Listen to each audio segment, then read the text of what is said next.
নমস্কার, আমি ব্রতদীপ। কেমন আছেন সবাই? আগের গল্পে অনেকে বলেছেন আপনারা কোথা থেকে আমাদের গল্পগুলি শোনেন। কেউ বর্ধমান, কেউ পুরুলিয়া, কেউ আবার সেই বাংলাদেশ থেকে শুনছেন। আজকে অবশ্যই জানাবেন কিন্তু কমেন্ট করে কোথা থেকে শুনছেন আপনারা। আজকে আবার ঝোলা ভর্তি গল্প নিয়ে হাজির হলাম আপনাদের কাছে। আজকে ঠিক করেছি আপনাদের দুটো গল্প শোনাবো। সেই ঘটনার কথা ভাবলে এখনো আমার গায়ের রোম খাড়া হয়ে যায়। তাহলে শুরু করা যাক আজকের প্রথম গল্প, বকুল। গ্রাম বাংলার প্রেক্ষাপটে ঘটে যাওয়া এক ভয়ঙ্কর প্রেতের গল্প। পাপ কখনো কাউকে নিস্তার দেয় না, তার শাস্তি যেন তেন প্রকারেণ পেতেই হবে। তাহলে আর দেরি না করে শুরু করা যাক আজকের প্রথম গল্প, বকুল। সকাল থেকেই জমিদার বাড়িতে বেশ সাজো সাজো রব। আর হবে নাই বা কেন? জমিদারের একমাত্র পুত্র রমাকান্ত কলকাতার বিখ্যাত কলেজ থেকে পড়াশোনা শেষ করে আজ বাড়ি ফিরবে। শেষবার সে এসেছিল প্রায় ১.৫ বছর আগে। এমনিতেই সে ভীষণ জেদি, বদরাগী, তার ওপর আবার নাস্তিক পুরুষ। বাবের বিশাল জমিদারির ওপরে বিন্দু মাত্র দাবি দেওয়া তার নেই। সে চিরটা কাল বইপত্র নিয়ে মেতে থাকতেই ভালোবাসে। আজকের দিনটা অমাবস্যা হওয়ায় জমিদার গিন্নি অর্থাৎ রাধাকান্ত মজুমদারের স্ত্রী মাধবী দেবী বলে দিয়েছিলেন, রমার বাবা, আপনি একবার রমার সাথে কথা বলুন না। অমাবস্যার দিনে কেউ যাত্রা করে? যদি রাস্তায় কোনো অমঙ্গল হয়ে যায় তাহলে কি হবে? এবার এলে ওর বিয়ের ব্যবস্থাটা করব। আমার অবশ্য পাত্রী খুব পছন্দ হয়েছে। ঢাকা বিক্রমপুরের জমিদারের একমাত্র কন্যা গিরিবালা। মেয়েটা সবেমাত্র 14তে পড়েছে, ভারী মায়া জড়ানো মুখ। গিরিবালা? ও মা, খুব সুন্দর নাম তো। আচ্ছা, জমিদার বাবু একবার যদি রমার সাথে কথা বলে নিতেন। তাই নাকি? এখন থেকে কি সবকিছুর জন্য ছেলের সাথে সাথে তোমারও পরামর্শ নিতে হবে? তুমি কি আমার চাবুকের কথাটা ভুলে গেছো? কথাটা শোনা মাত্রই গিন্নিমা রীতিমতো কেঁপে উঠলেন। একই জমিদার বাবুর চেহারাটি জমকালো, প্রকাণ্ড শরীর, এক মাথা কাঁচা পাকা চুল, মোটা ভ্রু, আর ঠোঁটের উপরে বিশাল একখানা তাগড়াই গোঁপ। তা দেখেই থরহরি কম্পমান গিন্নিমা বেশ কয়েকবার শুকনো ঢোক গিলে কাঁপা কাঁপা কণ্ঠে বললেন, আমাকে মাফ করবেন রমার বাবা, আমি ওরকমটা বলতে চাইনি। আসলে আমি বলতে চেয়েছিলাম, আজকালকার ছেলে তো, তাই একটু। জমিদার গিন্নির কথা শেষ হওয়ার আগেই ঝরঝর করে কেঁদে ফেললেন উনি। ততক্ষণে জমিদারবাবুর চোয়াল শক্ত হয়ে উঠল। সেটা লক্ষ্য করেই এবারে জমিদারের পায়ের মধ্যে লুটিয়ে পড়লেন গিন্নিমা। রমার বাবা, মস্ত ভুল করে ফেলেছি, আমাকে মাফ করে দিন। গিন্নির এমন আচরণ দেখে জমিদার বাবুর পাষাণ হৃদয়ে কোনো রকম দাগ কেটেছিল কিনা সেটা প্রশ্নের অতীত। কিন্তু এমন নাটক তার অসহ্য লাগলেও ছেলে আসবার দিনে আর মাথা গরম করতে চাইলেন না। তাই খানিকটা স্বর কোমল করে বললেন, গিন্নি, আর কাঁদতে হবে না, মাফ করে দিলাম। ব্যাপারটা যেন মনে থাকে। আমি মুখ্য সূক্ষ্ম মানুষ, কি বলতে কি বলে ফেলেছি। আপনার পছন্দ করা পাত্রীকে রমার খুব পছন্দ হবে। তাহলে যে ব্যাপারটা নিয়ে তোমার ভাববার কথা নয়, কেন সেই ব্যাপারটা নিয়ে চিন্তা ভাবনা করতে যাও? বটেই তো। রমা কখন আসবে কিছুই তো বলেনি। তাহলে ও এতটা রাস্তা কি করে আসবে? তোমার কি মনে হয় আমার একমাত্র ছেলের প্রতি আমার কোনো কর্তব্য নেই? আমি পালকি পাঠিয়ে দেব। তাহলে তো খুব ভালো কথা। আচ্ছা, আমি এখন যাই। হ্যাঁ, দেখে গিয়ে আবার রান্না কত দূর এগোলো, আর আপনার জন্য চা পাঠিয়ে দিচ্ছি। হ্যাঁ। জমিদার বাবু যতই নানান বাহানা দিক না কেন, মাধবী দেবীর মনে এক কুডাক ডেকে উঠেছিল। উনি জমিদার বাবুর দ্বিতীয় পক্ষের স্ত্রী। কানাঘুষোয় শোনা যায় প্রথম পক্ষের স্ত্রী নাকি স্বামীর মুখের ওপর ভুল করে একবার কথা বলে ফেলেছিল। তার শাস্তি স্বরূপ জমিদার বাবু এমন চড় মেরেছিলেন যে তৎক্ষণাৎ তার মৃত্যু হয়। অবশ্যই ঘটনা জানাজানি হওয়ার আগেই সেই মৃতদেহের দাহ সংস্কারের ব্যবস্থাও হয়ে যায়। তার ফলে বেশি কেউ জানতেই পারেনি ব্যাপারটা। আর তার কিছুদিন পরে মাধবী এই বাড়িতে বিয়ে হয়ে আসে। ওনার বাপের বাড়ি পাশের গ্রামেই। বাবা ছিলেন গ্রামের একমাত্র পুরোহিত। যজমানি করেই সংসার চালাতে হয়। তার উপরে পরপর 3টে মেয়ে হওয়ায় তাদের বিয়ে কিভাবে দেবেন সেই ভেবে তার অবস্থা ত্রাহি ত্রাহি মতো হয়ে পড়েছিল। ঠিক সেই সময়ে আধারে আশার আলোর মতো জমিদারবাবু যখন মাধবীর সাথে বিয়ের প্রস্তাব পাঠান, তখন উনি হাতে যেন চাঁদ খুঁজে পেয়েছিলেন। তবে বিয়ে হওয়ার পরে আর কোনো দিন বাপের বাড়িতে যাওয়ার সুযোগ ঘটেনি গিন্নি মায়ের। জমিদার বাড়ির 4 দেওয়ালের মধ্যেই তাকে আটকে রাখবার সমস্ত রকম ব্যবস্থা প্রথম থেকেই প্রস্তুত করাই ছিল। এই বাড়িতে এসে জানতে পেরেছিলেন যে তিনি নারী বলে তার কথার বিন্দু মাত্র মূল্য নেই। এমনকি এই গ্রামের রীতি অনুযায়ী মেয়েদের কথার কোনো নাকি দামই নেই। তারা শুধুমাত্র সন্তান বিয়েতেই আছে। এছাড়া সংসারে কেবলমাত্র বোঝা ছাড়া তারা আর কিছুই নয়। সেই কারণেই এই গ্রামে মহিলাদের দাহ করবার জন্য শ্মশান অব্দি আলাদা রয়েছে। গ্রামের সীমানার বাইরে এক ভাঙা মন্দির সংলগ্ন শ্মশানে তাদেরকে দাহ সংস্কার করা হয়। সেই মতোই স্বামী তার কোনো কথার গুরুত্ব না দিলেও কোনোদিনও তিনি বচসায় যাননি। যতই হোক, ব্রাহ্মণ পরিবারে জন্ম হয়েছে তার, তাই আর কোনো কথা না বলে রান্নাঘরের দিকে এগোতে লাগলেন। এতদিন পর ছেলে ফিরছে, সেই কারণে আজকে তার পছন্দ মতো খাবার আয়োজন করা হয়েছে। সেই আয়োজনে যাতে বিন্দু মাত্র ত্রুটি না হয়, সেই হাঁটুতে প্রচণ্ড ব্যথা সত্ত্বেও নিজে দাঁড়িয়ে থেকে পুরো রান্নার গুরু দায়িত্ব পালন করছিলেন। মাঝখানে কিছুক্ষণের জন্য বিরতি নিয়ে জমিদার বাবুর সঙ্গে দেখা করে পুনরায় আবার ফেরত চলে গেলেন রান্নাঘরের দিকে। ছোলার ডাল রান্না করা হয়ে গিয়েছে। এবারে লুচি ভাজার পর্ব শেষ হলো। এবারে সবেমাত্র পায়েস বানানোর জন্য বড় একটা কড়াইতে দুধ গরম করা হচ্ছিল। গিন্নি মায়ের কঠোর নজরদারিতে এখনো অবধি সবকিছুই হচ্ছিল একেবারে সুনিপুণভাবে। কিন্তু পান খাওয়ার জন্য তিনি একটু বাইরে বেরোতেই ঘটে গেল চূড়ান্ত অঘটন। দুধ সহ সেই কড়াই তুলতে যেতেই উল্টে পড়ল ক্ষান্ত মাসির গায়ে, আর সাথে সাথেই বড় বড় ফোসকা পড়ে কি কেলেঙ্কারি কাণ্ড। 30-40 বছর ধরে রান্নায় পটু ক্ষান্ত মাসির এরকম পরিস্থিতি যে হতে পারে সেটা কেউ ভাবতেই পারেনি। তার ত্রাহি ত্রাহি চিৎকারে সবাই ছুটে এলো রান্নাঘরের কাছে। একটু দূরে দাঁড়িয়ে থাকা সান্ত্বনা অবাক দৃষ্টিতে তাকিয়েছিল উনানের পেছনের দিকে।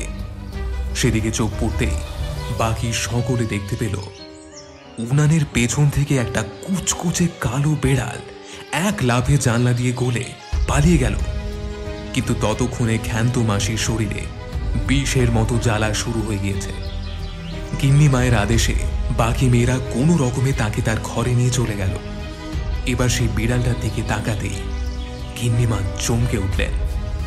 এই বিড়ালটাকে তো এই তল্লাটে কোনোদিন দেখেননি। তাহলে এই বিড়ালটা কোথা থেকে এলো? হয়তো রাস্তা ভুল করে এই তল্লাটে চলে এসছে। কিন্তু এমন শুভ দিনে এরকম অঘটন ঘটল কেন? গিন্নি মায়ের মনের মধ্যে একটা খটকা লেগেই রইল। এদিকে দুপুর গড়াতে না গড়াতেই কোথা থেকে কালো মেঘ এসে জমতে শুরু করেছে আকাশের মধ্যে। তার সাথে শুরু হলো ঘন ঘন বজ্রপাত। শেষ অবধি এমন ঝমঝমিয়ে বৃষ্টি শুরু হয়ে গেল যে চারিদিকে জল জমতে শুরু করেছে। ঠিক এমন সময় ঘটে গেল দ্বিতীয় অঘটন। আচমকাই দেউড়ির বাতাস ভারী হয়ে উঠতে লাগলো। তার সাথেই একটি অব্যক্ত অস্বস্তিতে সবাই কেমন যেন দিশেহারা হয়ে উঠল। আচমকা হঠাৎ দমকা হাওয়ায় সামনের গাছপালা দুলতে দুলতে একেবারে মাটিতে লুটিয়ে পড়ল যেন। দারোয়ান মহিমের হৃৎপিণ্ড ধড়ফড় করে উঠল, যেন সে খুব ক্ষীণ ফিসফিস শব্দ শুনতে পাচ্ছে।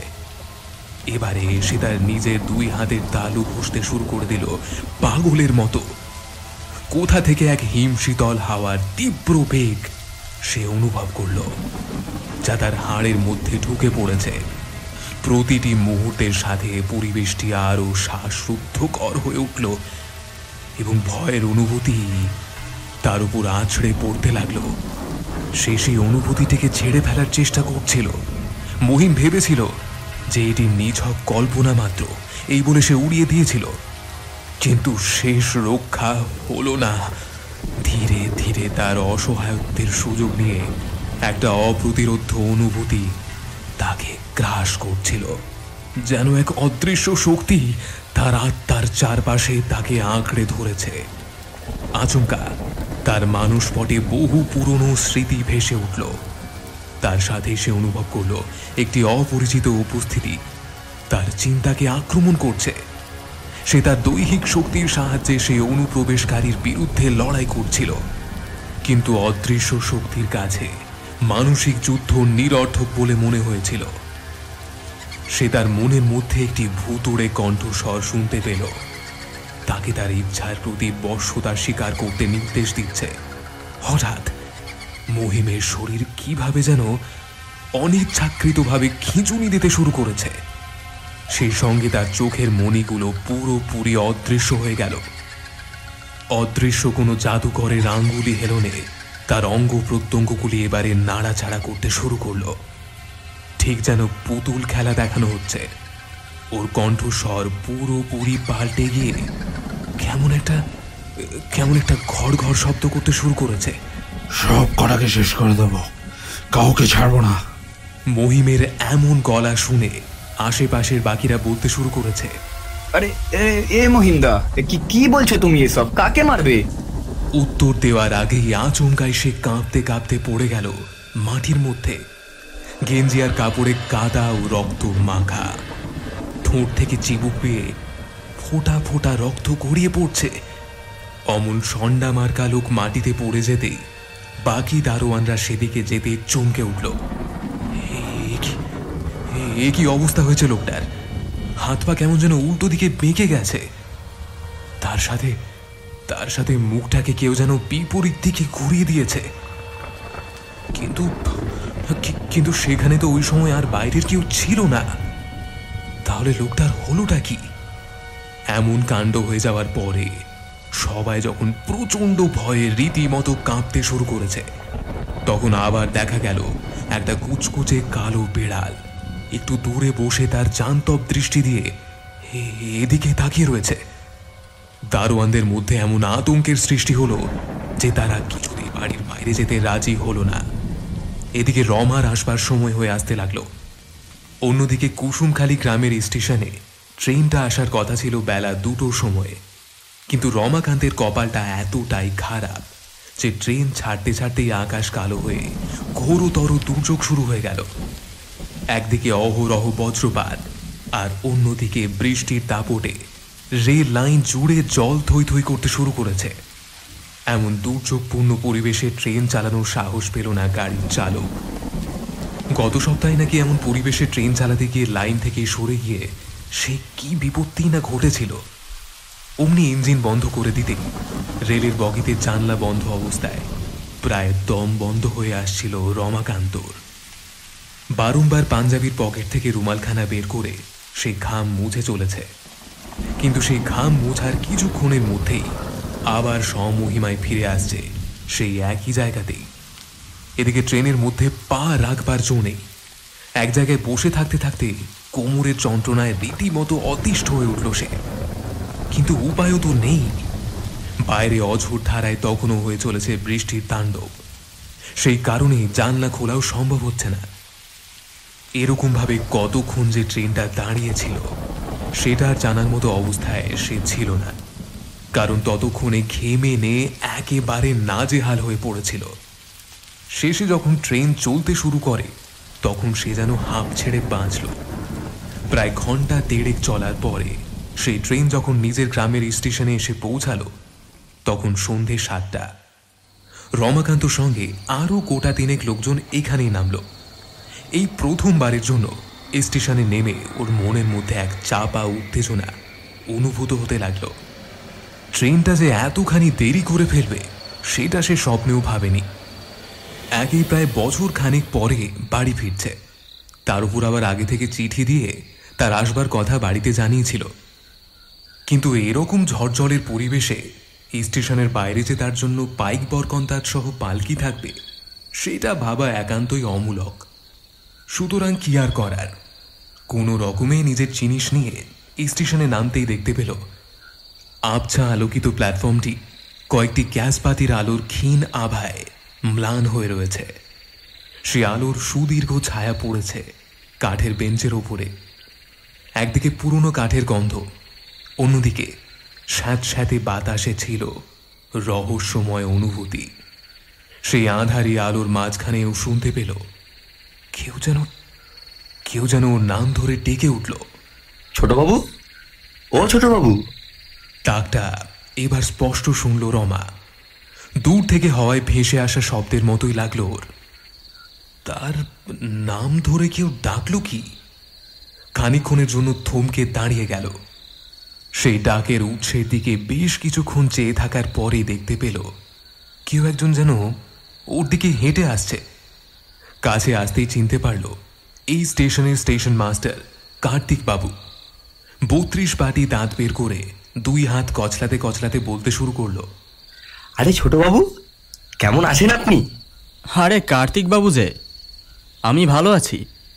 আপনার শরীর কেমন আছে? এই চলে যাচ্ছে আপনাদের দয়ায়। এই তো একটু আগে অবধি আপনার জন্য পালকে নিয়ে দারোয়ানরা দাঁড়িয়েছিল, কিন্তু এমন ঝড় উঠলো, তার সাথে মাঝখানে খবর এসেছিল তো ট্রেন নাকি মাঝপথে দাঁড়িয়ে গিয়েছিল। তাই বুঝলেন না, আমার কাছ থেকে তারা খবর নিয়ে ফিরে চলে গেছে। কিছু মনে করবেন না, আমি কি আপনার জন্য পালকির ব্যবস্থা করে দেবো অন্য আরেকটা? আরে না না, এইটুকু তো রাস্তা, ঠিক চলে যেতে পারবো। আপনি এসব কিছু নিয়ে একেবারেই চিন্তা করবেন না। আচ্ছা, আসি তাহলে। স্টেশন মাস্টার চলে যেতেই রমা দেখতে পেল স্টেশনের বাইরে মোটে একটা কি দুটো লোক রয়েছে। তারাও জোর কদমে হেঁটে নিজের বাড়ির অভিমুখে রওনা হয়ে গেল। রাত যত গভীর হতে থাকে, কেমন একটা নির্জন আর বিচ্ছিন্নতা ওই স্টেশনের মধ্যে অনুভূত হয়। এমন সময় একটি প্যাঁচা হঠাৎ করে ডেকে উঠতেই নিস্তব্ধতার মধ্য দিয়ে প্রতিধ্বনিত হল। আশেপাশের গাছগুলিতে মাঝে মাঝে পাতা ঝরঝর করে একটি বিস্ময়কর পরিবেশের সৃষ্টি করতে লাগলো। পার্শ্ববর্তী গ্রামাঞ্চল কেমন জানি একটা অন্ধকারে ঠেকে গিয়েছিল। সেই গুপ্ত রহস্য লুকিয়েছিল তারাবিহীন আকাশের নিচে। আর এখানে দাঁড়িয়ে থাকার কোনো মানে হয় না। এই চিন্তা করেই রমাকান্ত ক্যাম্বেসের ব্যাগটা বাম কাঁধে ঝুলিয়ে আর টিনের তরঙ্গটা ডান হাতে নিয়ে এগোতে লাগলো বাড়ির উদ্দেশ্যে। পথের দুই পাশে ঝিঝি পোকার ডাক ক্রমেই বেড়ে চলতে লাগলো। বেশ কিছুক্ষণ একটানা হাঁটবার পরে তার বাবা রাধাকান্ত মজুমদারের তৈরি পাঠশালার কাছাকাছি পৌঁছে রমাকান্ত একটা অন্যরকম ব্যাপার লক্ষ্য করল। পাঠশালার দক্ষিণ দিক বরাবর একখানি কাঁচা রাস্তা রয়েছে। সেখানে দুই পাশে বাঁশ বাগান ছিল। অবশ্য পরে শুনেছে একদিকের বাঁশ বাগান সাফ করে সেখানে নাকি একটা বড় পুকুর কাটা হয়েছে। এখান থেকে রমাকান্তর বাড়ি পায়ে হেঁটে বড় জোর 8 ঘন্টা খানিকের রাস্তা। আর সেখানে রমাকান্তের মতো জোয়ানের তো মিনিট 15-র বেশি লাগবে বলে মনে হয় না। তাই আপন মনে গুনগুন করে গান গাইতে গাইতে পথ অতিক্রম করতে লাগলো সে। এইভাবে কিছুটা পথ হেঁটে বেশ খানিকটা পথ অতিক্রম করেও ফেলেছে। চলতে চলতে মাঝপথে রমার মাথাটা কেমন ঘুরতে লাগলো। ট্রেন থেকে নামবার পর থেকেই একের পর এক ঘটনা ঘটেই চলেছে। হঠাৎ একটা অদ্ভুত চিন্তা এসে মাথাটা তার এইরকম ঘুরে উঠছে। চিন্তা ও অনুভূতির আকস্মিক পরিবর্তনের সঙ্গে এই ঝাঁকি লাগে। অথবা এমন তো কিছু ঘটেনি যে তার চিন্তা ও অনুভূতি বদলে গেল। ব্যাপারটাকে বিশেষ পাত্তা না দিয়ে গাছতলায় কিছুক্ষণ বিশ্রাম করে ফের সে বাড়ির দিকে পা বাড়ালো। গন্ডগোলটা বাঁধল পুকুরের কাছাকাছি আসতেই। আচমকায় রমাকান্তের মনে হলো কে যেন গান গাইছে, কিন্তু আশেপাশে কাউকে দেখতে পাচ্ছে না। তাহলে কোথা থেকে সেই শব্দ আসছে? এধার ওধার ভালো করে দেখার চেষ্টা করতে লাগলো সে, কিন্তু একে অন্ধকার, তারপরেও আজকে আবার অমাবস্যা। সুতরাং কাছে পিঠে থেকে কেউ গান করলেও তাকে খোঁজ করা এক কথায় প্রায় দুঃসাধ্যকর অবস্থা। তাই সেদিকে আর বিশেষ পাত্তা না দিয়ে আবার চলতে শুরু করলো সে। কিন্তু কিছু দূর এগোতেই বুঝতে পারল যে সেই গানের শব্দ যেন আরো কাছের থেকে শোনা যাচ্ছে। এবার ওর মনের মধ্যে কেন জানি না কু ডাকতে শুরু করলো। সে বুঝতে পারছিল যে সেই গানের সুরে তাকে যেন কেউ কেউ মাটির মধ্যে বসিয়ে দিচ্ছে। কিছুতেই যেন সে এগোতেই পারছে না। নিজের সর্বশক্তি প্রয়োগ করে কিছুতেই সে হাঁটতে পারছিল না। তার পারিপার্শ্বিক পরিবেশে সে ভয়ঙ্কর ঘটনার একমাত্র প্রত্যক্ষদর্শী ছিল।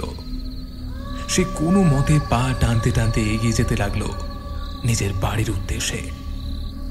কোনো মতে মাটি আঁকড়ে ধরে প্রায় অচৈতন্যের মতো এগিয়ে যাচ্ছিল। ক্রমশ তার গতি কমে আসছে। শরীর আর সঙ্গ দিচ্ছে না।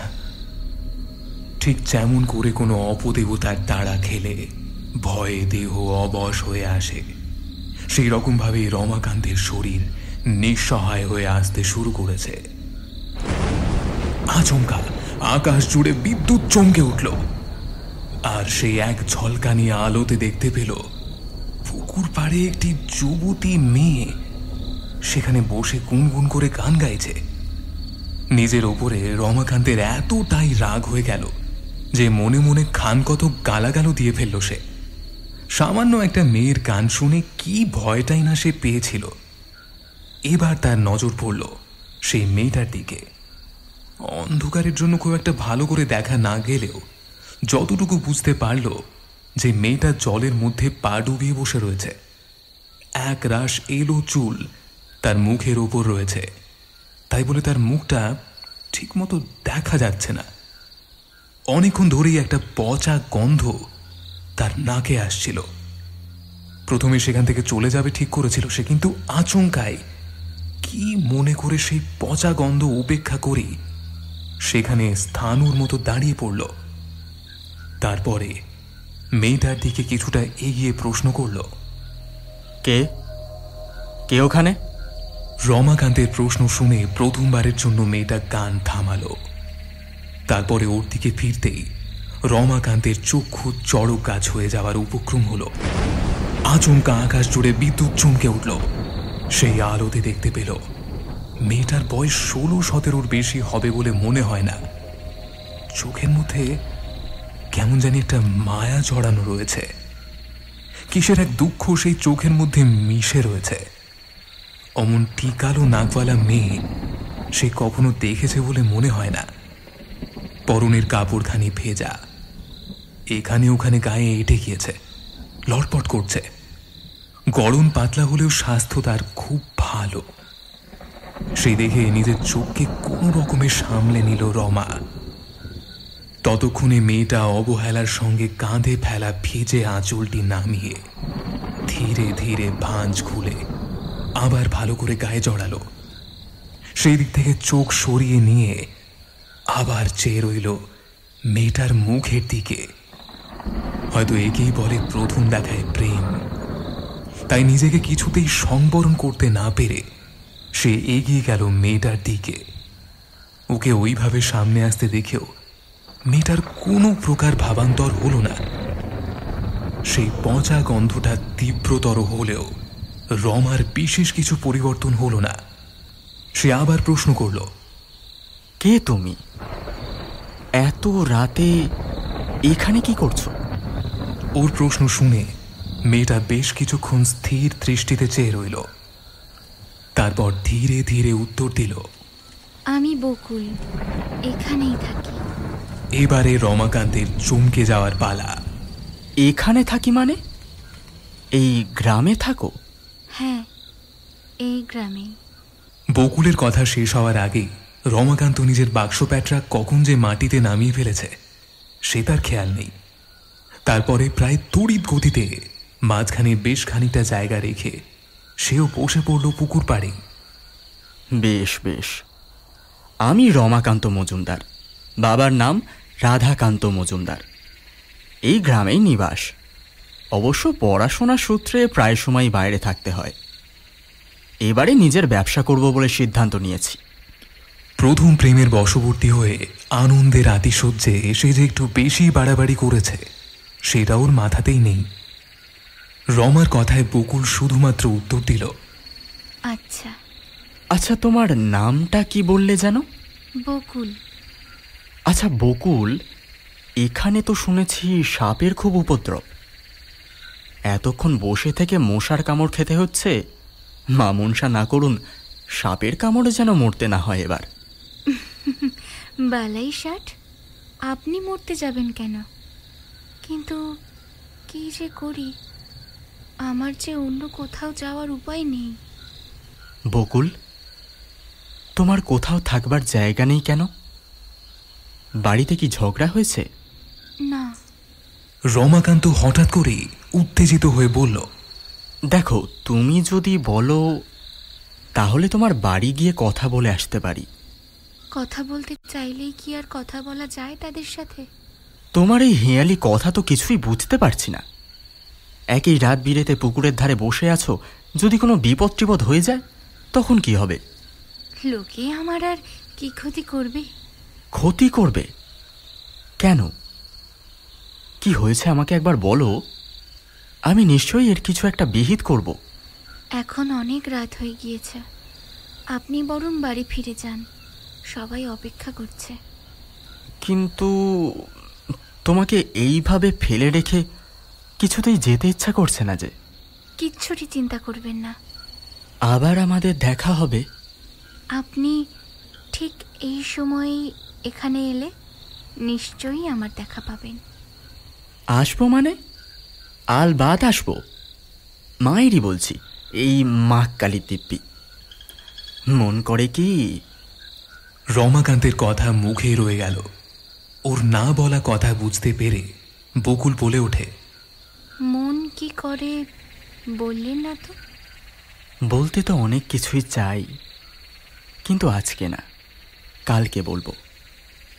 তুমি এখন বাড়ি যাও, আমি একটু এগিয়ে দিই।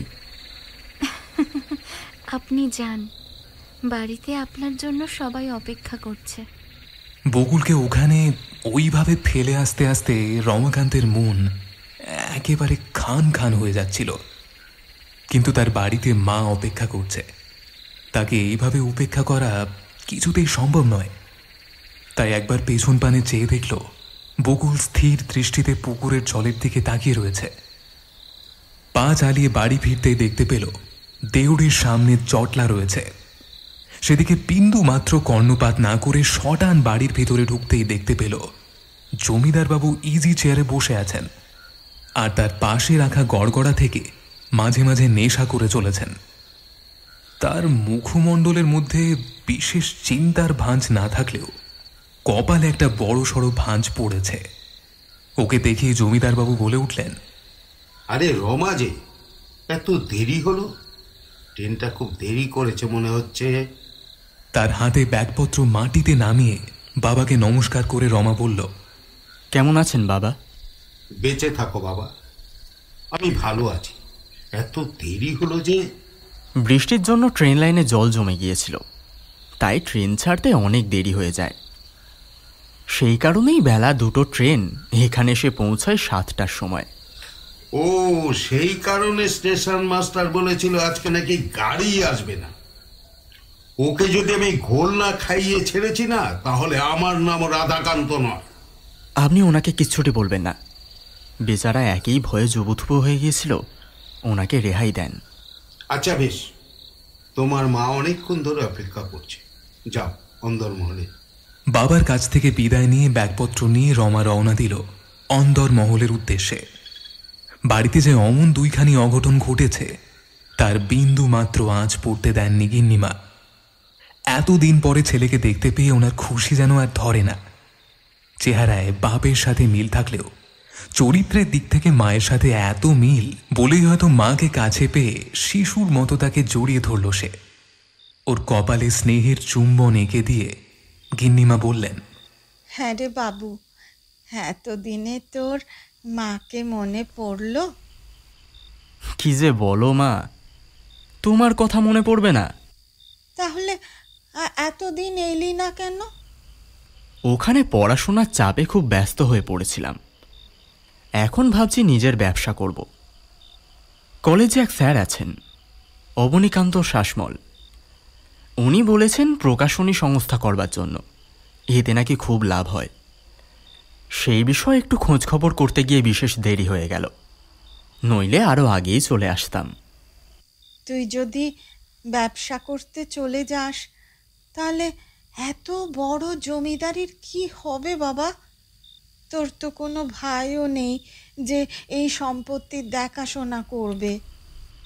দেখো মা, এই সম্পত্তিতে বিন্দুমাত্র আগ্রহ নেই আমার। এতদিন ধরে পড়াশোনা করেছি নিজের পায়ে দাঁড়াবো বলে। ওইসব প্রজাদের উপর জোর জুলুম করে কর আদায় করা আমার কর্ম নয়। তুই ভুল ভাবছিস বাবা।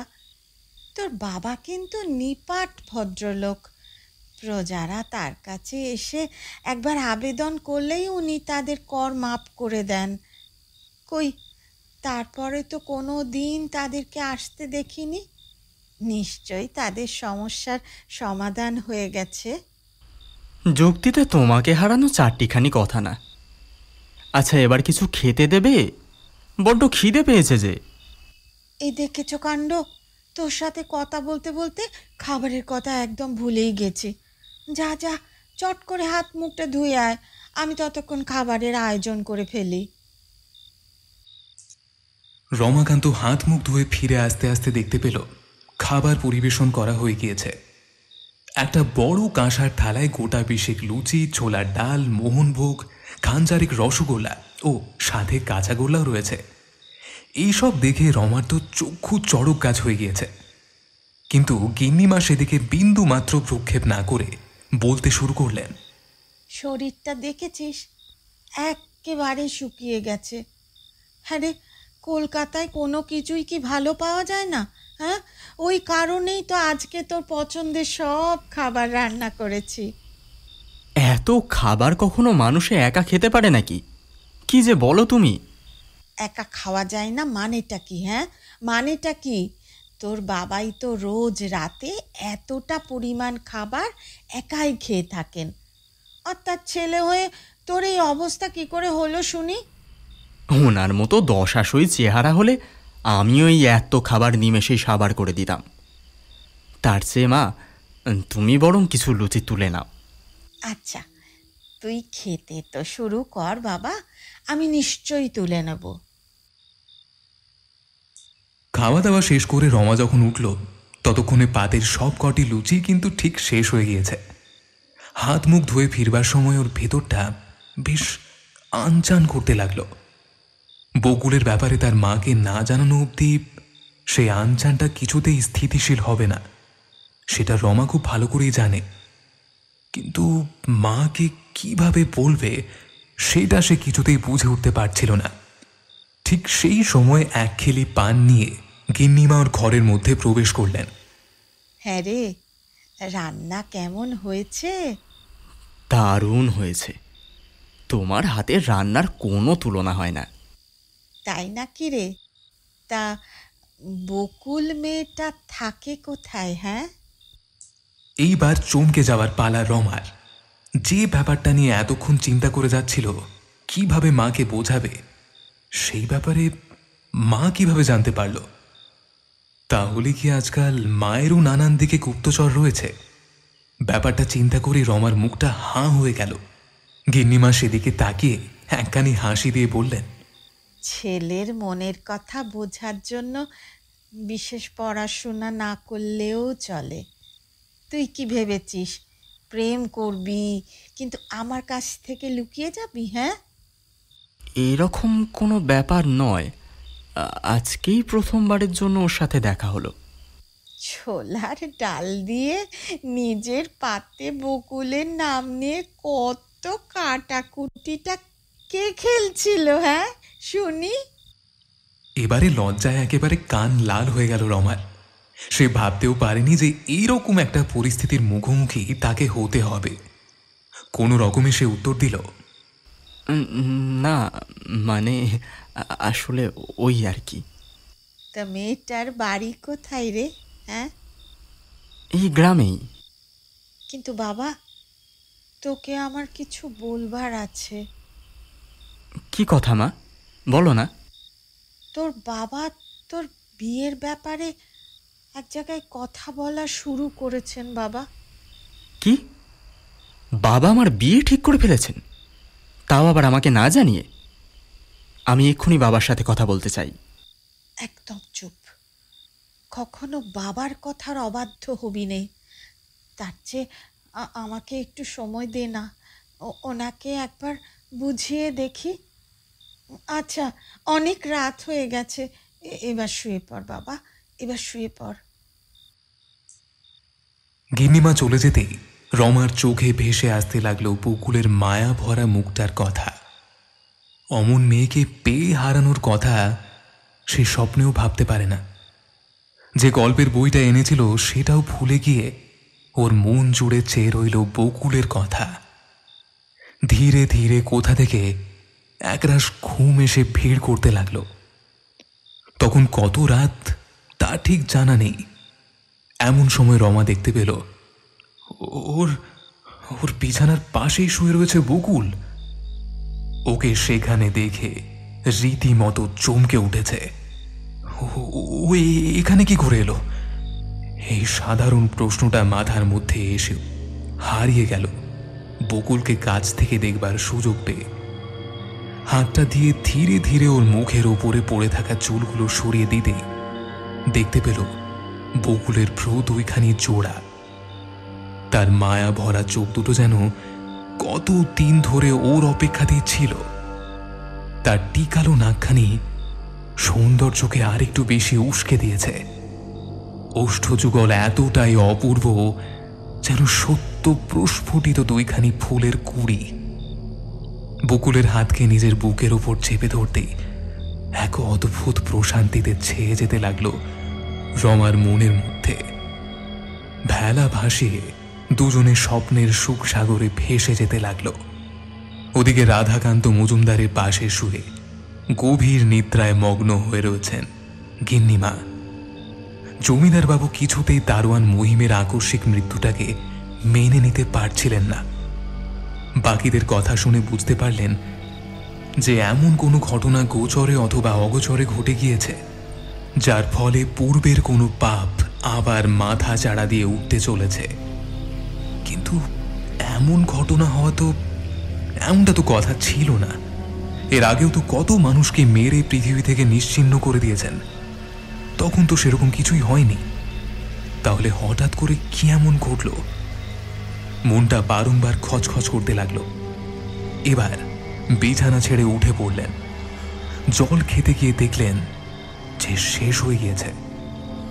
খাটের পাশে থাকা ছোট টেবিলের ওপর রাখা কুঁজো থেকে গেলাসে জল ঢালতে শুরু করলেন। তারপর সেটাকে ঠুক ঠুক করে পান করতে লাগলেন। তিনি জানতেও পারলেন না যে কেউ জানলার পাশ থেকে তার উপর নজর রেখে চলেছে।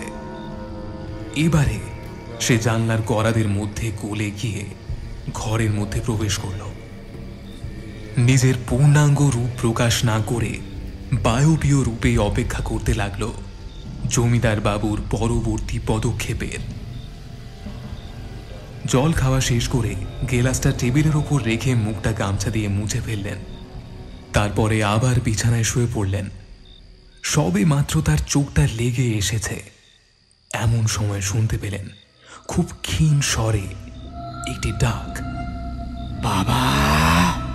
প্রথমে সেই ডাক শুনে নিজের মনের ভুল ভেবে উপেক্ষা করেছিলেন, কিন্তু পুনরায় শুনতে পেলেন আবার সেই ডাক, বাবা, আপনি কি ঘুমিয়ে পড়েছেন?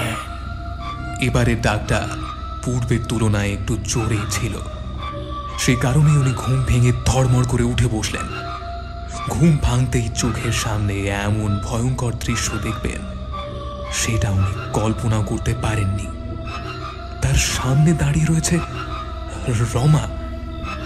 ধুতি পাঞ্জাবি পরিহিত অবস্থায় থাকলেও পাঞ্জাবিটা যেন রক্তে ভেসে যাচ্ছে। রমার ঘাড়টা একপাশে কাত হয়ে রয়েছে। ওর গলার মধ্যে একটা ধারালো কাটা দাগ, সেখান থেকে ভেসে আসছে রক্তের ধারা। তার পরনের পাঞ্জাবিটাকে ভিজিয়ে চপচপে করে দিয়েছে। কে কে কে? রমা, তোমার এই অবস্থা হলো কি করে? আপনার করা পাপের শাস্তি আমাকে পেতে হলো। শাস্তি? কি কি কিসের শাস্তি?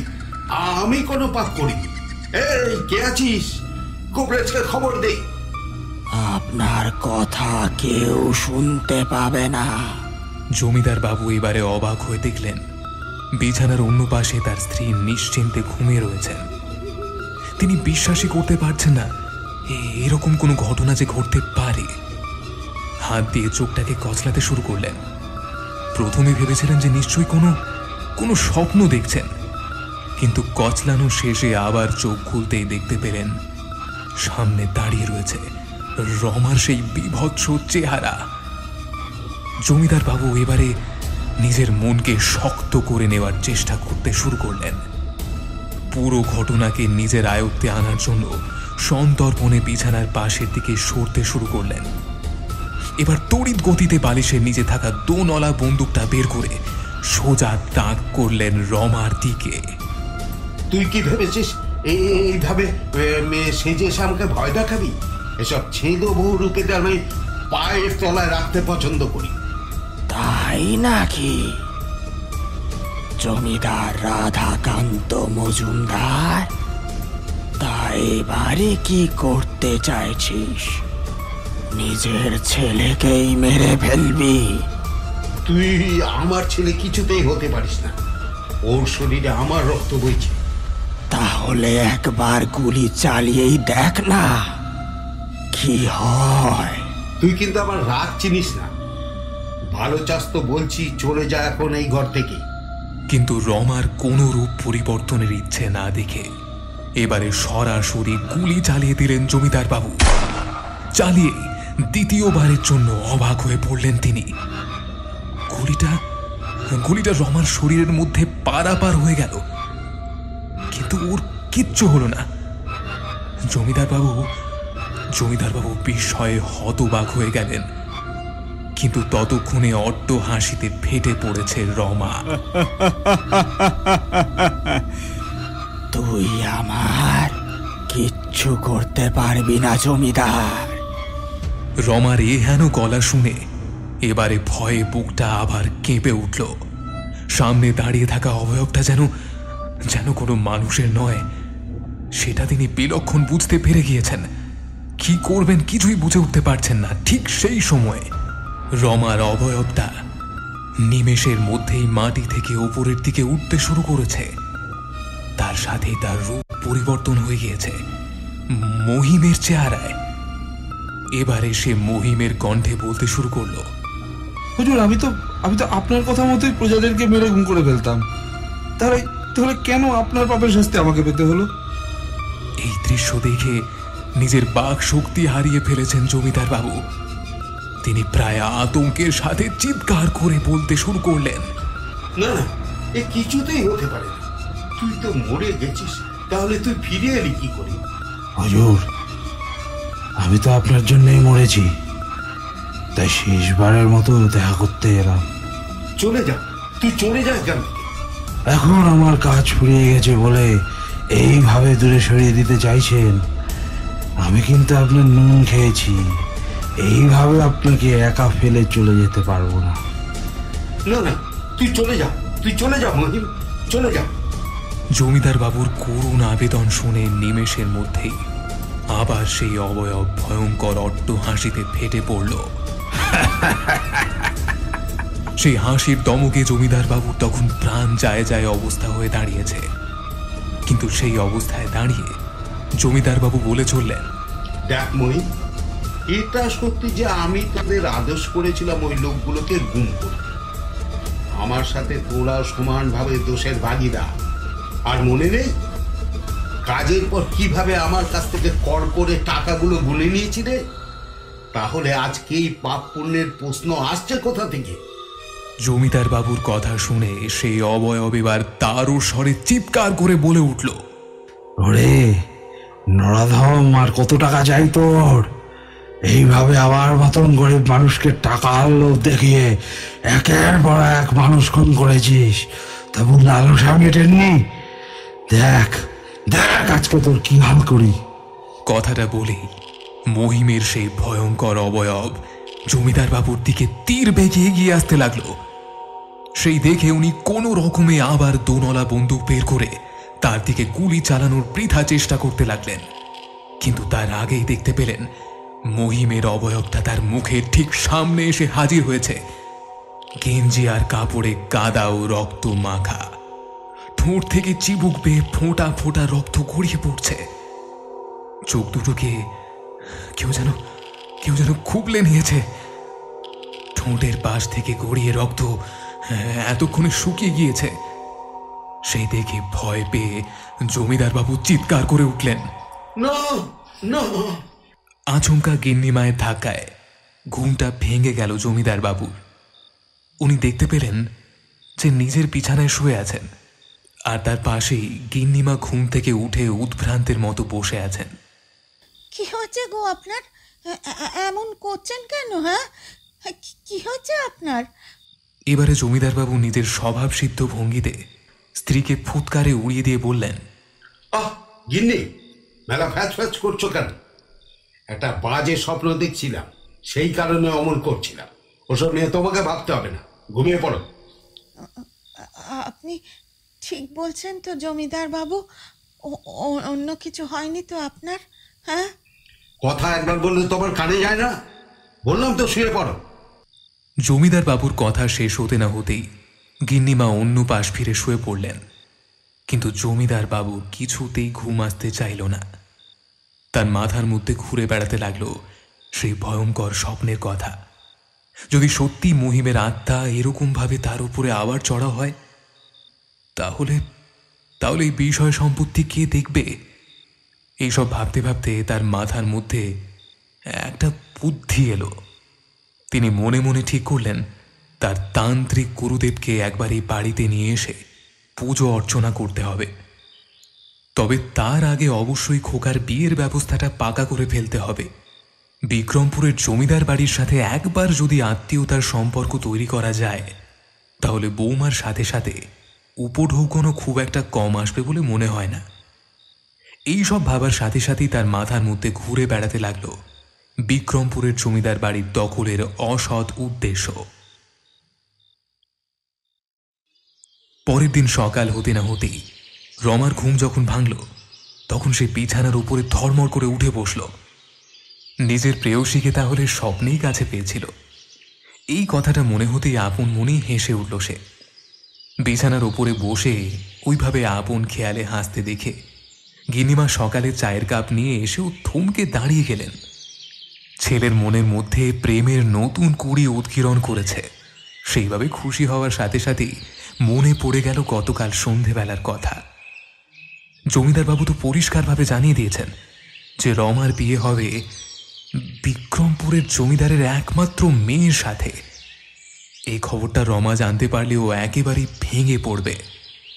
একেই তো এতদিন পর বাড়ি ফিরল, আর সাথে সাথে যদি জানতে পারে যদি তার বাবা বিয়ের কথা পাকা করে ফেলেছেন, তাহলে তো আর দেখতে হবে না। ব্যাপারটা কিভাবে ছেলেকে বলবেন সেই বিষয়ে চিন্তা করে যাচ্ছিলেন গিন্নিমা। দরজার কাছে মাকে ওইভাবে দাঁড়িয়ে থাকতে দেখে রমা বলে উঠল, কি গো মা, দরজার কাছে দাঁড়িয়ে রইলে যে, ঘরের ভিতরে আসবে না? এবারে গিন্নিমা নিজের ভাবনাকে ছেড়ে ফেলে একগাল হাসি হেসে ঘরের মধ্যে প্রবেশ করলেন। হ্যাঁ রে, রাতে ঘুম কেমন হলো? হ্যাঁ, বেশ ভালোই হয়েছে। কেন বলো তো? না, আসলে তোর বাবা গতকাল রাতে ঘুমের মধ্যে চিৎকার করে উঠেছিল। নিশ্চয়ই কোনো কারণবশত বাজে স্বপ্ন দেখেছিলেন। আচ্ছা মা, উনি এখন ভীষণ কাজের মধ্যে থাকেন, খুব কম বিশ্রাম করেন, তাই না? হ্যাঁ রে, কাজের ভীষণ চাপ থাকে ওনার উপরে। তার উপরে মহিমটার কালকে ওইভাবে। কথাটা বলতে গিয়ে চুপ করে গেলেন গিন্নিমা। ব্যাপারটা কিছুই আন্দাজ করতে না পেরে রমা বলে উঠল, মহিম? মানে আমাদের দারোয়ান মহিম? ছোটবেলা থেকেই দেখে আসছি ওনাকে, কিন্তু গতকাল রাতে ফেরার সময় ওনাকে তো দেখতে পেলাম না। কি হয়েছে ওনার? উনি কালকে রাতে মারা গেছেন। মারা গেছেন? কিন্তু কিভাবে? অত শত জানি না, হঠাৎ শুনতে পেলাম ওনাকে মাটিতে আচমকা পড়ে গিয়েই মারা যায়। শরীর টরীর খারাপ ছিল নাকি? হতে পারে। মহিমদার তো শুনেছিলাম বেশ ভালোই বয়স হয়েছিল। তোর বাবারও তো বয়স কম হয়নি বাবা। আর তুই তো আর জমিদারির দেখাশোনার কাজে যোগই দিলি না। মা, তোমাকে তো আগেই বলেছি এইসব কাজ আমার একেবারেই ভালো লাগে না।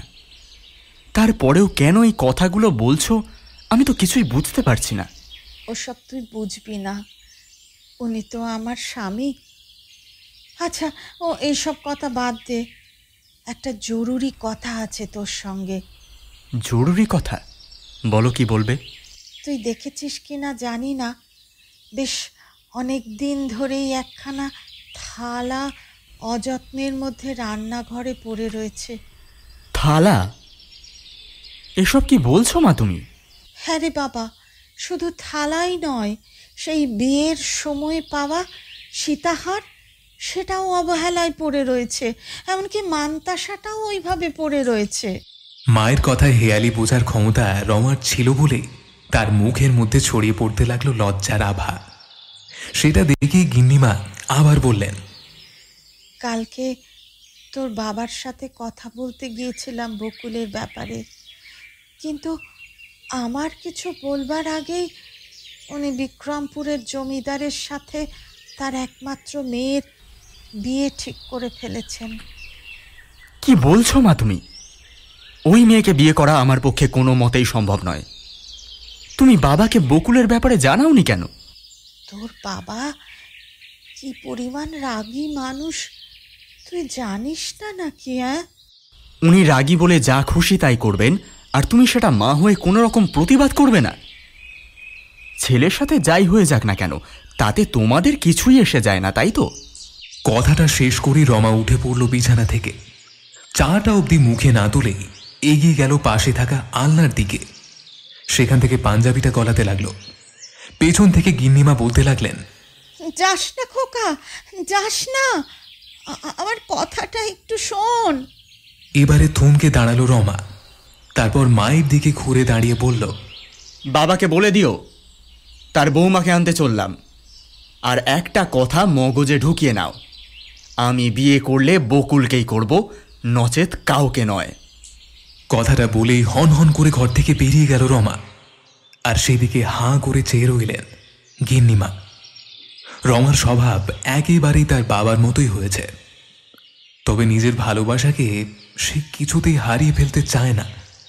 তাই এত বড় কাজটা করতেও বিন্দু মাত্র বুকটা কাঁপল না তার। ছেলের কপালে যে কি লেখা আছে সেটা কেবলমাত্র ঈশ্বরই জানেন। তাই মনে মনে তাকেই স্মরণ করতে লাগলেন গিন্নিমা। এদিকে সকাল থেকেই রমা গ্রামের মধ্যে বকুলের বাড়ি খুঁজতে বেরিয়েছে, কিন্তু বাড়ি খুঁজে পাওয়া তো আর চারটিখানি কথা নয়। একেই সকাল থেকে কিছু খাওয়া হয়নি, তার উপরে এতটা হাঁটাহাঁটি করে হতোদ্যম হয়ে পড়ল সে। উজ্জ্বল মিঠে রোদ চারিদিকে তখন ছড়িয়ে আছে।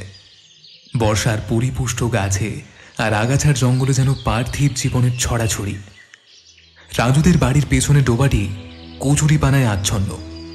গাঢ় সবুজ অসংখ্য রসালো পাতা, বর্ণাতীত কোমল রঙের অপরূপ ফুল। তাল গাছের গুড়ির ঘাটটি কার্তিক মাসেও প্রায় জলে ডুবেছিল, এখন জল কমে অর্ধেকের বেশি ভেসে উঠেছে। এতক্ষণ ধরে খুঁজেও কিছুতেই যখন বকুলের কোনো রকম সন্ধান পেল না, তখন তার বারংবার মনে হতে লাগলো, তাহলে কি বকুল তার ছলনা মাত্র, নাকি অন্য কিছু? এইভাবে ব্যর্থ হয়ে যাওয়ায় বাবার সামনে গিয়ে দাঁড়াতে লজ্জা হচ্ছে। চেনা মানুষের সঙ্গে দেখা হয়ে যাওয়ার ভয়ে সে মাঠের পথ ধরে বাড়ি চলেছে। বাড়ি গিয়ে ঘরের মধ্যে লুকোতে হবে। দুর্বল শরীরটা বিছানায় লুটিয়ে দিয়ে ভারী মাথাটা বালিশে রাখতে হবে, নইলে খিদে তৃষ্ণায় শরীরটা প্রায় অসাড় হয়ে পড়েছে। ততক্ষণে সন্ধে হয়ে এসেছে। ফিরবার পথে ডোবার ধারে প্রকাণ্ড বাঁশ ঝাড়টার ছায়ায় মানুষের মতো কি যেন একটা নড়াচড়া করছে। রমা আর্তনাদ করে উঠল, কে ওখানে? কে? তার সমস্ত চিন্তাকে দূর করে দিয়ে পুকুর পাড়ের বাঁশঝাড় থেকে চেনা গলার আওয়াজ এলো, আমি গো আমি। এবারে সারা দিন ধরে বুকের মধ্যে চেপে রাখা সমস্ত রাগ অভিমান সব একেবারে বেরিয়ে আসতে লাগলো। সারাদিন কোথায় ছিলে তুমি? গোটা গ্রাম জুড়ে তোমাকে খুঁজে বেরিয়েছি, কিন্তু তোমার দেখা পাইনি। আপনাকে তো কালকেই বলেছিলাম এই সন্ধেবেলায় আমি এখানেই থাকবো। দেখুন, আমি কিন্তু কথা রেখেছি। বকুলের কথা শুনে রমা এবারে নিজের ভুল বুঝতে পারল। মাত্র একদিনের পরিচয়ে কেউ নিশ্চয়ই তাকে আপন ভাবতে পারে না। কি ভুলটাই না করেছিল সে। ওর মনের মধ্যে চলতে থাকা প্রশ্নগুলো হয়তো বকুল টের পেয়েছিল, তাই সে শুধালো, আপনি কিন্তু এখনো বলেননি যে ঠিক কী কারণে আমাকে খুঁজছিলেন। কথাটা শুনে বেশ ঘাবড়ে গেল রমা। এমন সরাসরি প্রশ্ন কখনো কোনো মেয়ে ওকে করেছে কিনা সন্দেহ। আর এ তো একেবারে জেরা করতে শুরু করে দিয়েছে। তাহলে এখন এখন উপায় কি? সেটা ভেবেই বেশ কয়েকটা ঢোক গিলে ফেলল সে। তারপর একটু দম নিয়ে এক নিঃশ্বাসে বলে ফেলল, আমি তোমাকে বিয়ে করতে চাই বকুল। কথাটা শুনেই বকুল এবারে খিলখিল করে হাসতে শুরু করেছে। হাসিটা কেমন যেন খোনা খোনা লাগলেও উত্তেজনার চোটে সেসব কিছুই মাথার মধ্যে ঢুকলো না ওর।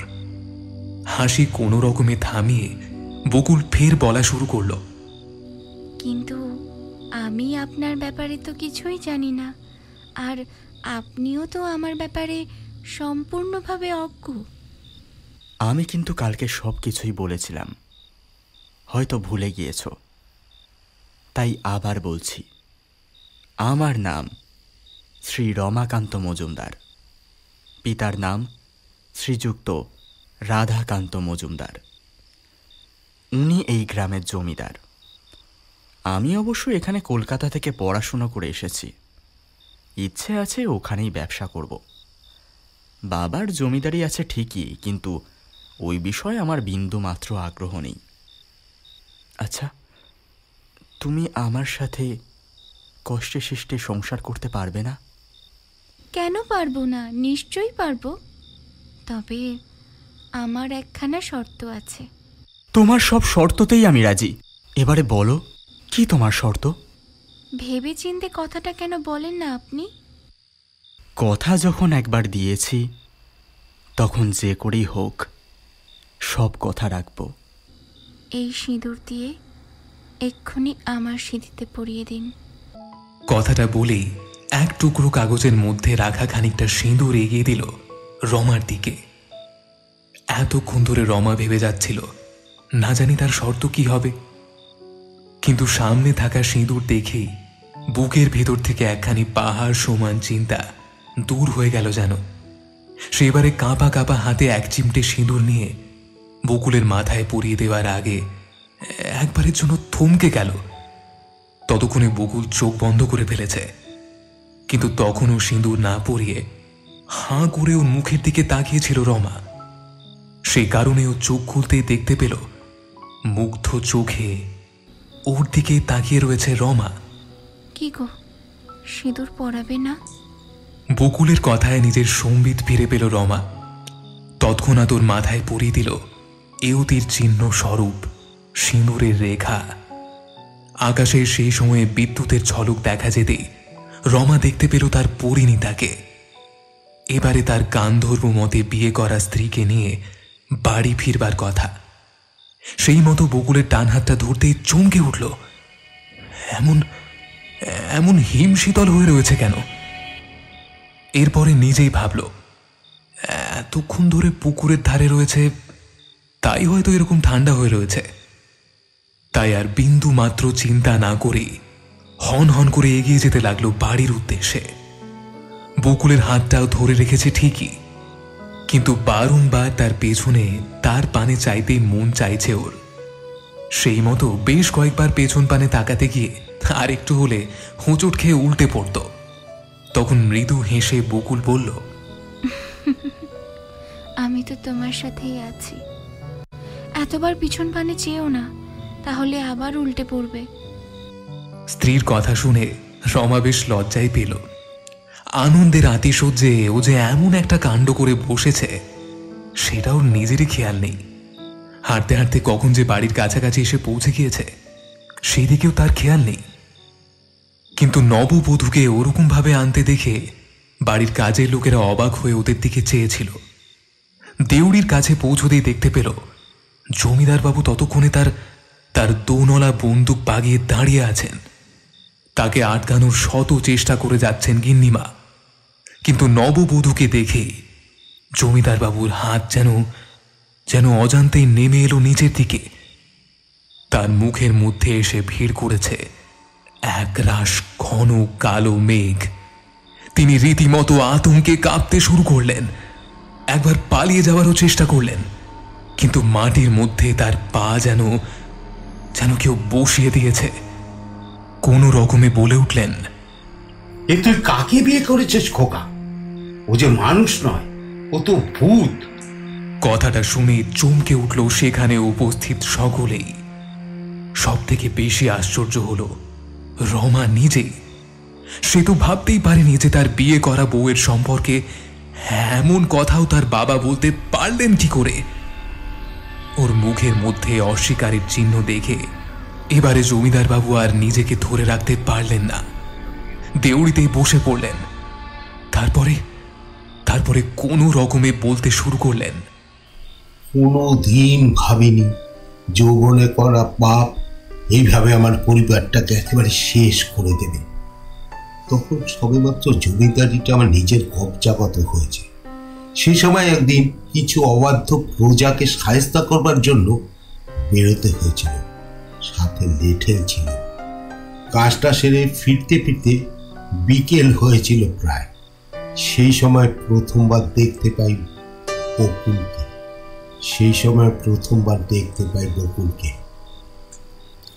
কলসি কাকে পাতলা ছিপছিপে চেয়ার বকুল তখন বেগুন ক্ষেতের পাশ দিয়ে বাড়ি ফিরছিল। কলসির ফালে একটু সে বাঁকা হয়ে পড়েছে, ওর পরনের কাপড়খানি ভেজা, এখানে গায়ে সেটে রয়েছে, লটপট করছে। এমনিতে জমিদারি রক্তে একটু একটু চরিত্রের দোষ তো লেগেই থাকে। আর তাই বেশি দেরি না করে পালকি থেকে নেমে চুপি সারে এগিয়ে গেলাম ওর দিকে। প্রথমে আমাকে দেখে ভয় পেয়ে গেল, পরে নিজেকে সামলে নিয়েছিল ও। কোনো রকমের ঢোক গিলে বলল, পেন নাম হই জমিদার বাবু। আমি ততক্ষণের রূপে এতটাই পাগল হয়ে গিয়েছিলাম যে কিছুক্ষণের জন্য হাঁ করে ওর শরীরটাকে চোখ দিয়ে তাড়িয়ে উপভোগ করতে লাগলাম। বকুল লজ্জা পেয়ে শাড়ি দিয়ে ভালো করে নিজের ভেজা শরীরটাকে কোনো রকমের ঢেকে দেওয়ার চেষ্টা করে বলল, জমিদার বাবু, আপনি কি কিছু বলবেন? আমি দিক বিদিক শূন্য হয়ে বললাম, আমার তোকে খুব পছন্দ হয়েছে। আজ রাতের বেলায় পুকুর পাড়ে আসতে পারবি? তোকে আমার বাগান বাড়ির রানী বানিয়ে রাখবো। কিরে, আসবি তো? আমার কথা শেষ হতে না হতে বকুলের মুখ একেবারে শুকিয়ে গেছে। সে ভাবতে পারছে না গ্রামের জমিদার মশাই তাকে এরকম প্রস্তাব দেবে ও দিতে পারে। সে মুখে কোনো কথা বলতে পারেনি, শুধু মাথা নিচু করে ফেলেছিল। সেই সময় বকুলকে খুঁজতে খুঁজতে ওর কিছু বন্ধু এসে পড়েছিল, তাই সেই যাত্রায় সে রক্ষা পেয়েছিল। কিন্তু তার দুদিন পরে আবার আমি ওকে পাকড়াও করি।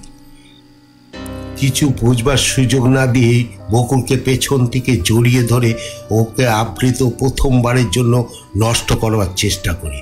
আচমকা এরকম একটা আক্রমণে যে হতে পারে সেটাও ভাবতেও পারেনি, তাই কিছু সময় নিয়েছিল নিজেকে সামলে নেবার জন্য। যখন পিছন ঘুরে আমাকে দেখতে পেল, কলসি ফেলে ঊর্ধ্বশ্বাসে দৌড় লাগিয়েছিল বাড়ির উদ্দেশ্যে।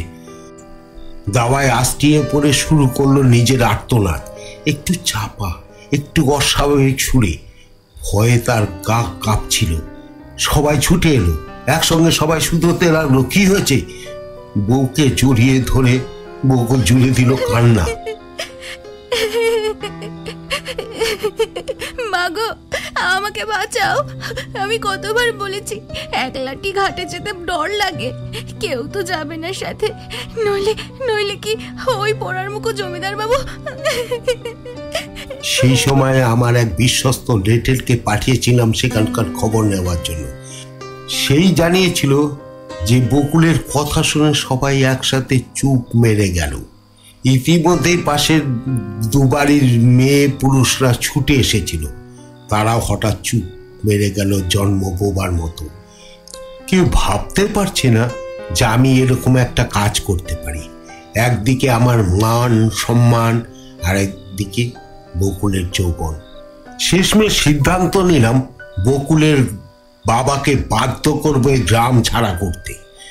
আজ অব্দি একেবারে সাহস হয়নি আমার বিরুদ্ধে কারো কথা বলবার। আর সেখানে কিনা বকুলের মতো একটা পুচকে মেয়ের এত সাহস।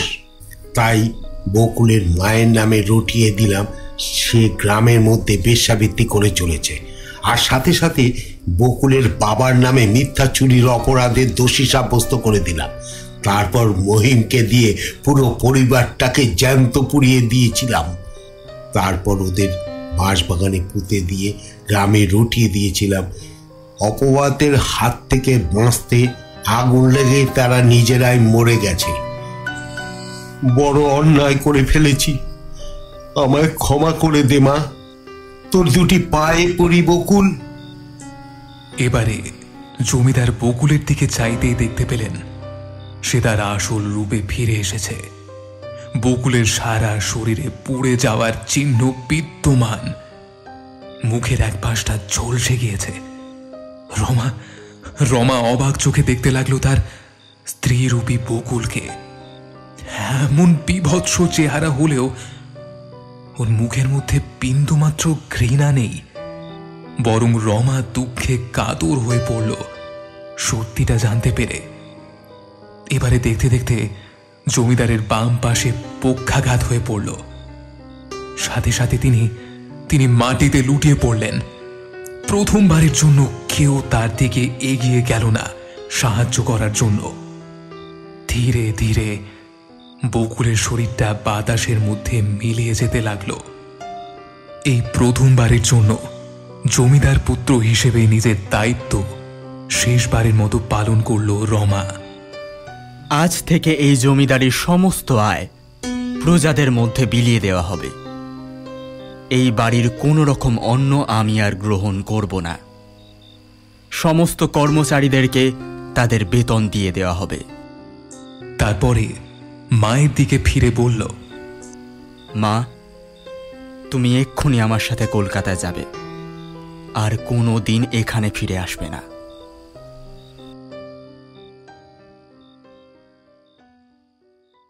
এতক্ষণ আপনারা শুনছিলেন লেখক অর্ণব দাশের কলমে বকুল। কেমন লাগলো জানাতে কিন্তু ভুলবেন না। এবারে লেখকের অপর একটি গল্প রণথম্বর রহস্য উপস্থাপনা করা হচ্ছে। এক বাঙালি পরিবার রুক্ষ রাজস্থানের রণথম্বরে কি ভয়ানক বিভীষিকার মুখোমুখি হয়েছিল এবং কিভাবে প্রায় মৃত্যুর মুখ থেকে রক্ষা পেয়েছিল তারই হার হিম করা বিবরণ রয়েছে এই রণথম্বর রহস্য গল্পতে। এইবারে বলতে শুরু করি। কিয়ান একটি বেসরকারি ব্যাংকের ডেভেলপমেন্ট ম্যানেজারের ভূমিকায় কর্মরত আজ প্রায় 7 বছর হতে চলল। কাজের সূত্রে তার বদলি প্রায় লেগেই থাকে। এবারে তাকে পাঠানো হয়েছে রাজস্থানের রণথম্বর জেলায়। এখানকার একটি গ্রামীণ ব্রাঞ্চে তাকে আগামী 3 বছর কাজ করতে হবে। এখানে আসার জন্য সে খুব একটা ইচ্ছে ছিল তা নয়, তবে বেসরকারি চাকরির কথা মাথায় রেখে এই সিদ্ধান্ত নিতে সে বাধ্য হয়েছে। তাই স্ত্রী ও কন্যা কায়াকে নিয়ে এখানে আসতে হয়েছে। এখানে আসার আগে এই ব্রাঞ্চের ম্যানেজারের সাথে কথা বলে দুজন ব্রোকারের সন্ধান পায় সে। এখানে পৌঁছে ব্যাগপত্র হোটেলে রেখে স্ত্রী মালবিকাকে নিয়ে এদের দুজনে অফিসে যায়। প্রথম জনের অফিসে গিয়ে লাভের লাভ কিছুই হয়নি, কারণ উনি তাদেরকে শুধু ফ্ল্যাটের সন্ধান দিচ্ছিলেন। সেখান থেকে বেরিয়ে দ্বিতীয় ব্রোকারের অফিসের উদ্দেশ্যে রওনা দেয়। বয়স নেহাত কম নয় দ্বিতীয় ব্রোকার ভদ্রলোকের, অন্তত বছর 65 তো হবেই। মুখেও ভাঁজ এসেছে বেশ অনেকটাই। চোখে সুতো দিয়ে বাঁধা সোনালি ফ্রেমের চশমা, মাথায় রাজস্থানী গোলটুপি, খদ্দরের পাঞ্জাবির উপরে দামি ব্রোকেট চান্দেরির হাফ জ্যাকেট। কিয়নরা অফিসে ঢুকেই নিজের ইচ্ছের কথা জানাতেই ভদ্রলোক ওদেরকে সামনের চেয়ারে বসতে বললেন। তারপর জিজ্ঞেস করলেন, চা না কফি? কিয়ান একবার মালবিকাকে দেখে তারপর বলল, লিকার টি। With sugar? হ্যাঁ, 1 চামচ। ভদ্রলোক কায়াকে জিজ্ঞেস করল, তোমার জন্য কি আনাবো? 3 বছরের কায়া আধো আধো গলায় বলল, আমি জুস খাবো, ম্যাঙ্গো জুস। কায়ার কথা শুনে মালবিকা একবার ওর দিকে তাকালে ও আবার বলে ওঠে, আমি কি করব, আঙ্কেলই তো বলতে বলল। এরপরে মালবিকা কিছু বলতে যাচ্ছিল, তখনই প্রেমলাল ওকে বলল, আরে ম্যাডাম, ও তো আমার পুতির মতো, ওর জন্য এটুকু করতে পারবো না? ইন্টারকমে বিহারাকে নির্দেশ দিয়ে ভদ্রলোক ওদেরকে বললেন, আপনার নামটা তো জানা হলো না স্যার। কিয়ান ব্যানার্জি। ও, বাঙালি আছেন? তা আপনিও বাঙালি নাকি? আরে না না, আমি বাঙালি নই, আমার নাম প্রেমলাল সিংহানিয়া। ক্যালকাটা আমার ভাই থাকে, ওর বিজনেস আছে বড় বাজারে। আমার বাবারও বিজনেস আছে সেখানে। Very good. তো আপনারা কি খুঁজছেন, ফ্ল্যাট না বাড়ি? বাড়ি। আমি এখন 3 বছর থাকবো, সেই অনুযায়ী এগ্রিমেন্ট করতে চাই। বেশ, তো কোনো অসুবিধা নেই, এরকম বাড়ি তো অনেক আছে। কথার মাঝেই বিহারা একটা ট্রেতে 3 কাপ চা, একটা ম্যাঙ্গো ড্রিঙ্কস আর একটা প্লেটে কুকিজ নিয়ে আসে। সে ওনাদের দিকে কাপটা এগিয়ে দিলে, নেন আপনাদের জন্য স্পেশাল দার্জিলিং চা খান, আর একটা হ্যান্ডমেড কুকিজ, আমাদের এখানকার স্পেশালিটি। আর এই নাও তোমার ম্যাঙ্গো জুস। চা পর্ব শেষ হলে উনি কম্পিউটারের মনিটরে নানা বাড়ি দেখতে লাগলেন। প্রায় 20টার মতো বাড়ির ছবি দেখালেও পছন্দ হয় না মালবিকার। তখন উনি অন্য একটা ফোল্ডারে থাকা একটা দোতলা বাড়ি দেখালে একবার দেখেই পছন্দ হয়ে যায় 3 জনের। বাড়িটা একবার দেখা যাবে? হ্যাঁ, কেন দেখা যাবে না, এখান থেকে 10 মিনিট লাগবে গাড়িতে। দাঁড়ান, রঘুবীরকে বলে দিচ্ছি, ও আপনাদেরকে পৌঁছে দিবে। আমাদের পছন্দ হলে ওই রঘুবীরকে অ্যাডভান্স পেমেন্ট করে দেবো, নাকি এখানে এসে করতে হবে? না না, ওকে করলেই হবে, ও আমার ছেলের মতো। আপনাদের পছন্দ হলে আমি কাগজটা রেডি করে 1-2 দিনের মধ্যেই গৃহ প্রবেশ করিয়ে দিব। মিনিট 10-এর মধ্যে কিয়ানরা পৌঁছে যায় সেই বাড়ির কাছে। দোতলা পাকা বাড়ি, চারিদিকটা বহুদিনের অব্যবহারে ঝোপ জঙ্গলে ঢেকে গেছে। পাশে একটি কুয়ো আছে, কিন্তু তার মুখটা ঢাকা দেওয়া, আর সেখানে একটি বহু পুরনো তালা দিয়ে বন্ধ করা আছে। ওটা তালা দেওয়ার কারণ জিজ্ঞেস করায় বেশ অপ্রস্তুত হয়ে রঘুবীর বলে, আমি ঠিকঠাক জানি না, তবে শুনেছি এখানকার জল কোনো কারণবশত বিষাক্ত হয়ে যায়, সেই কারণেই তালা বন্ধ করা থাকে। কথা শেষ হতেই সে ভদ্রলোক বেশ তাড়াহুড়ো দেখালেন। কিয়ানের পাশে দাঁড়িয়ে ছিল মালবিকা। ও লোকটির কাছে আরো কিছু জানতে আগ্রহী হলেও মালবিকা ওর হাতটা টেনে ধরল। থাক না, অনেক তো জানলে, বাকিটা না হয় আমরা এখানে থাকতে থাকতে জেনে যাব। একটু রাগের ভঙ্গিতেই কথাগুলো বলল মালবিকা। রঘুবীর তার পকেট থেকে 1 গোছা চাবি বের করে প্রধান দরজার তালা খুলে ফেলল। বাড়িটা বেশ কয়েক বছর পুরনো, আসবাবপত্র বেশ পুরনো বলা চলে। পুরনো আমলের হাতল লাগানো রয়েছে দরজায়, জানলাগুলো বেশ ঝরঝরে, অনেক দিনের অবহেলিত। তবে সবকিছুর মধ্যেও এক সাবলীল আভিজাত্যের ছাপ কিন্তু বেশ স্পষ্ট। এটাই এখন মাথা গোজার ঠিকানা। অন্যত্র পরিভ্রমণে পৃথক ফললাভ হতো কিনা তা সেই মুহূর্তে তার ভাবার অবকাশ পেল না দুজনের কেউই। যতটা সম্ভব পরিষ্কার পরিচ্ছন্ন করে এটাকেই বসবাসের উপযোগী করে তুলতে হবে, এমনটাই ভাবল কিয়ান। রঘুবীরকে 50% অ্যাডভান্স দিয়ে ওরা হোটেলে ফিরে গেল। এরপরে শুরু হলো মালবিকাকে কায়ার নানান প্রশ্ন। ও বাড়িতে কবে যাব? এখন কেন আমরা যেতে পারবো না? ওটা কি আমাদের বাড়ি? কিছুক্ষণের মধ্যেই মালবিকা সারেন্ডার করে দিয়ে বাবার কাছে দিয়ে ওয়াশরুমে চলে গেল। এরপরে বাবা মেয়েতে শুরু হলো র্যাপিড ফায়ার রাউন্ড। সেদিন বিকেলেই নতুন বাড়িতে শিফট হয়ে যায় তারা। সব ফার্নিচার শিফট হয়েছে, কিন্তু কোথায় কিভাবে কি রাখবে সেটাই ঠিক করতে পারেনি ওরা। দোতলায় ঘরগুলো মোটামুটি গুছিয়ে নিয়েছে মালবিকা। একতলার গেস্ট বেডরুমে অবশ্য এখনো বাকি জিনিসপত্র ডাঁই হয়ে আছে। উইকেন্ডের পরেও কিয়ান 3 দিন অফিস ছুটি নিয়েছিল। যারা সম্ভব নয়। ওরা প্ল্যান করেছে বাকি সব হবে পরের উইকেন্ডে। দোতলা বাড়িটার ওপরে একটা বেডরুম, বাথরুম, একটা ছোট স্টাডি আর বিশাল ব্যালকনি। নিচে একটা গেস্ট বেডরুম, 2টো bathroom, kitchen, dining cum living hall আর একটা স্টোর রুম। স্টোর রুমের দরজাটা ঠেলে ঢুকতে বেশ জোর দিতে হয়েছিল মালবিকাকে। জ্যাম হয়েছিল। খুলতেই প্রায় হুমড়ি খেয়ে নিচেই পড়ে যেত সে যদি না দরজাটা হ্যাশবলটা ধরে নিত। পুরনো ড্যাম্প আর ঝুলের ব্যবসা একটা গ্যাস বেরিয়ে এলো। মনে হলো নিচটা অনেকটাই বড়, তবে সিঁড়ি দিয়ে নিচে নামতে সাহস পেল না। এইসব স্টোরে সাপটাপ হয়তো নেই, কিন্তু বিষাক্ত কিছু পোকামাকড় থাকাটাই স্বাভাবিক। কিয়ান ফিরুক, তারপর নয় একটা কিছু প্ল্যান করা যাবে। আরেকবার সিঁড়িটা উঁকি মেরে দেখল মালবিকা। একটা ঝাপসা আলো আছে নিচে, হয়তো কোথাও কোনো ধুলো জমা পুরনো জানলা টানলা আছে, যেমন থাকে আর কি। তারপরে ও দরজাটা টেনে বন্ধ করে দিল। এখন তার অনেক কাজ। মেয়েকে নিয়ে চট করে স্নান সেরে নিয়ে একটু বেরোতে হবে। আজকে থেকে কিয়ান ব্যাংকে জয়েন করেছে। সামনের বাজার থেকে আনাজপাতি আরো টুকিটাকি অনেক কিছু কেনা বাকি। এতক্ষণ কাজের মাঝে থেকে খেয়াল করেনি যে কায়া ঘরের মধ্যে নেই। ও পাগলের মতো দোতলার বেডরুমে, বাথরুম, স্টাডিতে, এমনকি ব্যালকনিতেও তন্ন তন্ন করে খুঁজল। এরপর প্রায় দৌড়াতে দৌড়াতে জরাজীর্ণ সিঁড়ি বেয়ে নেমে এলো একতলায়। তারপর গেস্ট বেডরুম, ডাইনিং এ পাগলের মতো কায়াকে খুঁজতে লাগলো। এমনকি বাথরুম, কিচেনও বাদ দিল না। সবশেষে স্টোর রুমের দরজা খুলে সিঁড়ি দিয়ে নিচে নামতে যাবে এমন সময় বাগান থেকে কায়ার গলা শুনতে পেল। কোনো রকমে স্টোর রুমের দরজাটা বন্ধ করে বাগানে যেতেই অবাক হয়ে গেল মালবিকা। কায়া একটা কাপড়ের পুতুলের সাথে খেলছে সেখানে।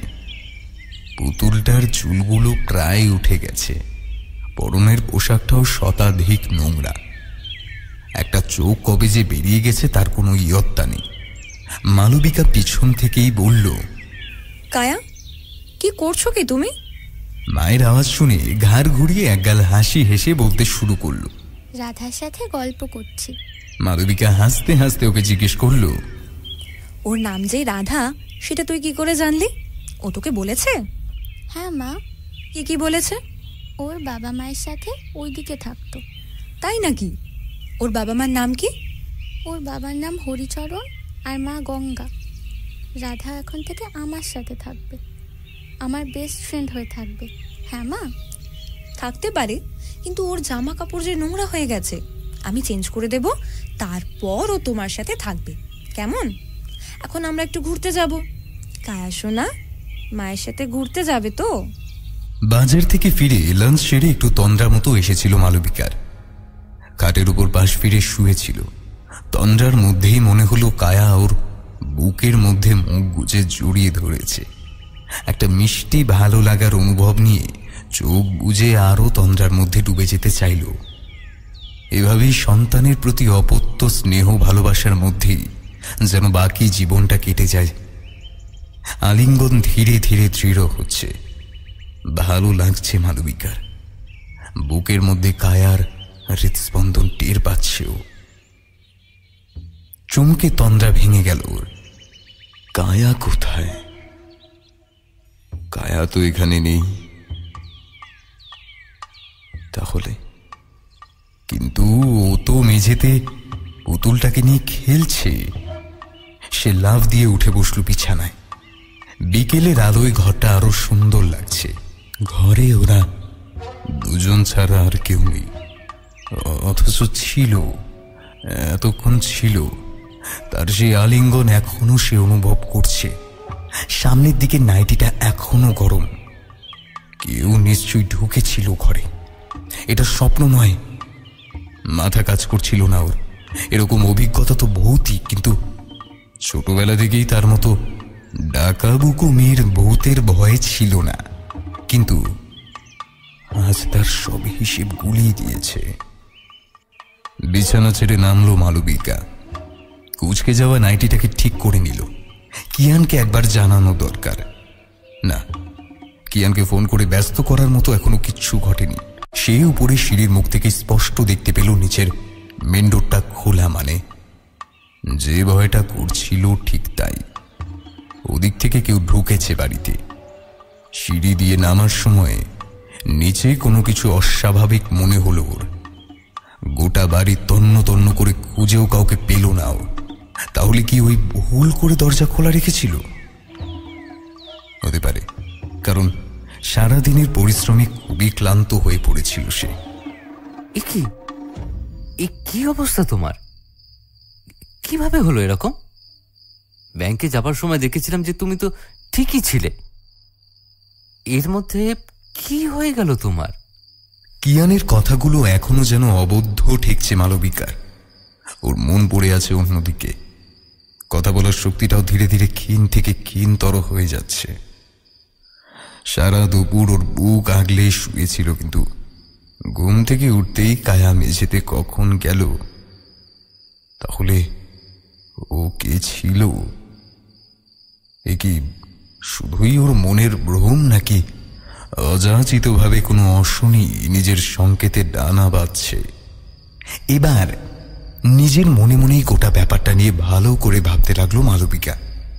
এরপর এক প্রকার দিশাহীন হয়ে কিয়ানের কাছে নিজের কৌতূহল মেটানোর জন্য এগিয়ে গেল সে। কিয়ান, জানো, দুপুরে যখন ঘুমালাম তখন মনে হলো কায়া আমার বুকের মধ্যেই ঘুমাচ্ছে, কিন্তু বিকেলে যখন ঘুম ভাঙলো তখন দেখি ও নিচে মেঝেতে বসে খেলা করছে। এক সেকেন্ড আগেই আমি ওকে জাপটে ধরেছিলাম, তাহলে ও কি করে ওর খেলনার বাক্সগুলো মেঝেতে ছড়িয়ে রাখলো, যেখানে ঘুমানোর আগেই আমি ওটাকে গুছিয়ে রেখেছিলাম? তুমি এই ভর সন্ধ্যার সময় কি উল্টোপাল্টা স্বপ্ন দেখছিলে? কিছুই হয়নি। আর মেন ডোরটা খোলা কেন? আমি কিন্তু কাউকে বেরোতে দেখিনি। সবকিছু নিয়ে একটু বেশি ভাবতে শুরু করেছো তুমি। আর এই বাড়িটায় আসার পর থেকেই তোমার কল্পনা গাছে উঠতে শুরু করেছে। দেখো বাবু, 3 বছর এখানে থাকতে হবে, তাই আমার একটু ভালো ঠিকঠাক জায়গা চাই। এমনিতেই এটা পাহাড় মরুভূমির জায়গা।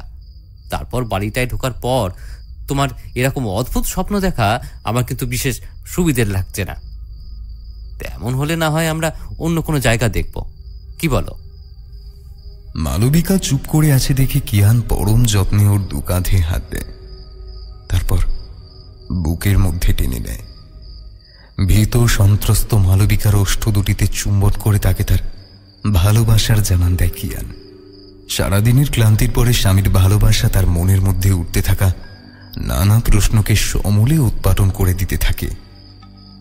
পিঠের ব্যাগটাকে একতলায় সোফায় রেখে সিঁড়ি বেয়ে দুজনে উঠতে থাকে তাদের বেডরুমের দিকে। সেখানে মেঝেতে পুতুল নিয়ে খেলায় মত্ত কায়াকে দেখে তার দিকে আদর করতে এগিয়ে যায় কিয়ান। বেশ খানিকক্ষণ মেয়েকে প্রাণ ভরে আদর করে সস্ত্রীক এগিয়ে যায় ওয়াশরুমের দিকে। শাওয়ার চালিয়ে দিয়ে মালবিকার পরনের কামিজটা ধীরে ধীরে খুলে দেয়। আর এরপর শুরু হলো শরীর খেলায় মেতে ওঠা। বেশ কিছুক্ষণের এই কামোত্তেজনাময় স্নানের পরে মালবিকার মুখের মধ্যে ফুটে ওঠে একটা মানসিক শান্তির ছাপ। এরপরে কিয়ান দুজনের জন্য ডালগোনা কফি আর কায়ের জন্য হেলথ ড্রিঙ্কস বানিয়ে নিয়ে আসে বেডরুমে। তারপর কফি খেতে খেতে মালবিকাকে জিজ্ঞেস করে পুরো ব্যাপারটা খুলে বলার জন্য। পুরো ব্যাপারটা শুনে কিয়ান ভেতরে ভেতরে বুঝতে পারলেও মালবিকার সামনে বিষয়টাকে হালকা করার জন্য টপিক পরিবর্তন করে অন্য বিষয়ে কথা বলতে থাকে।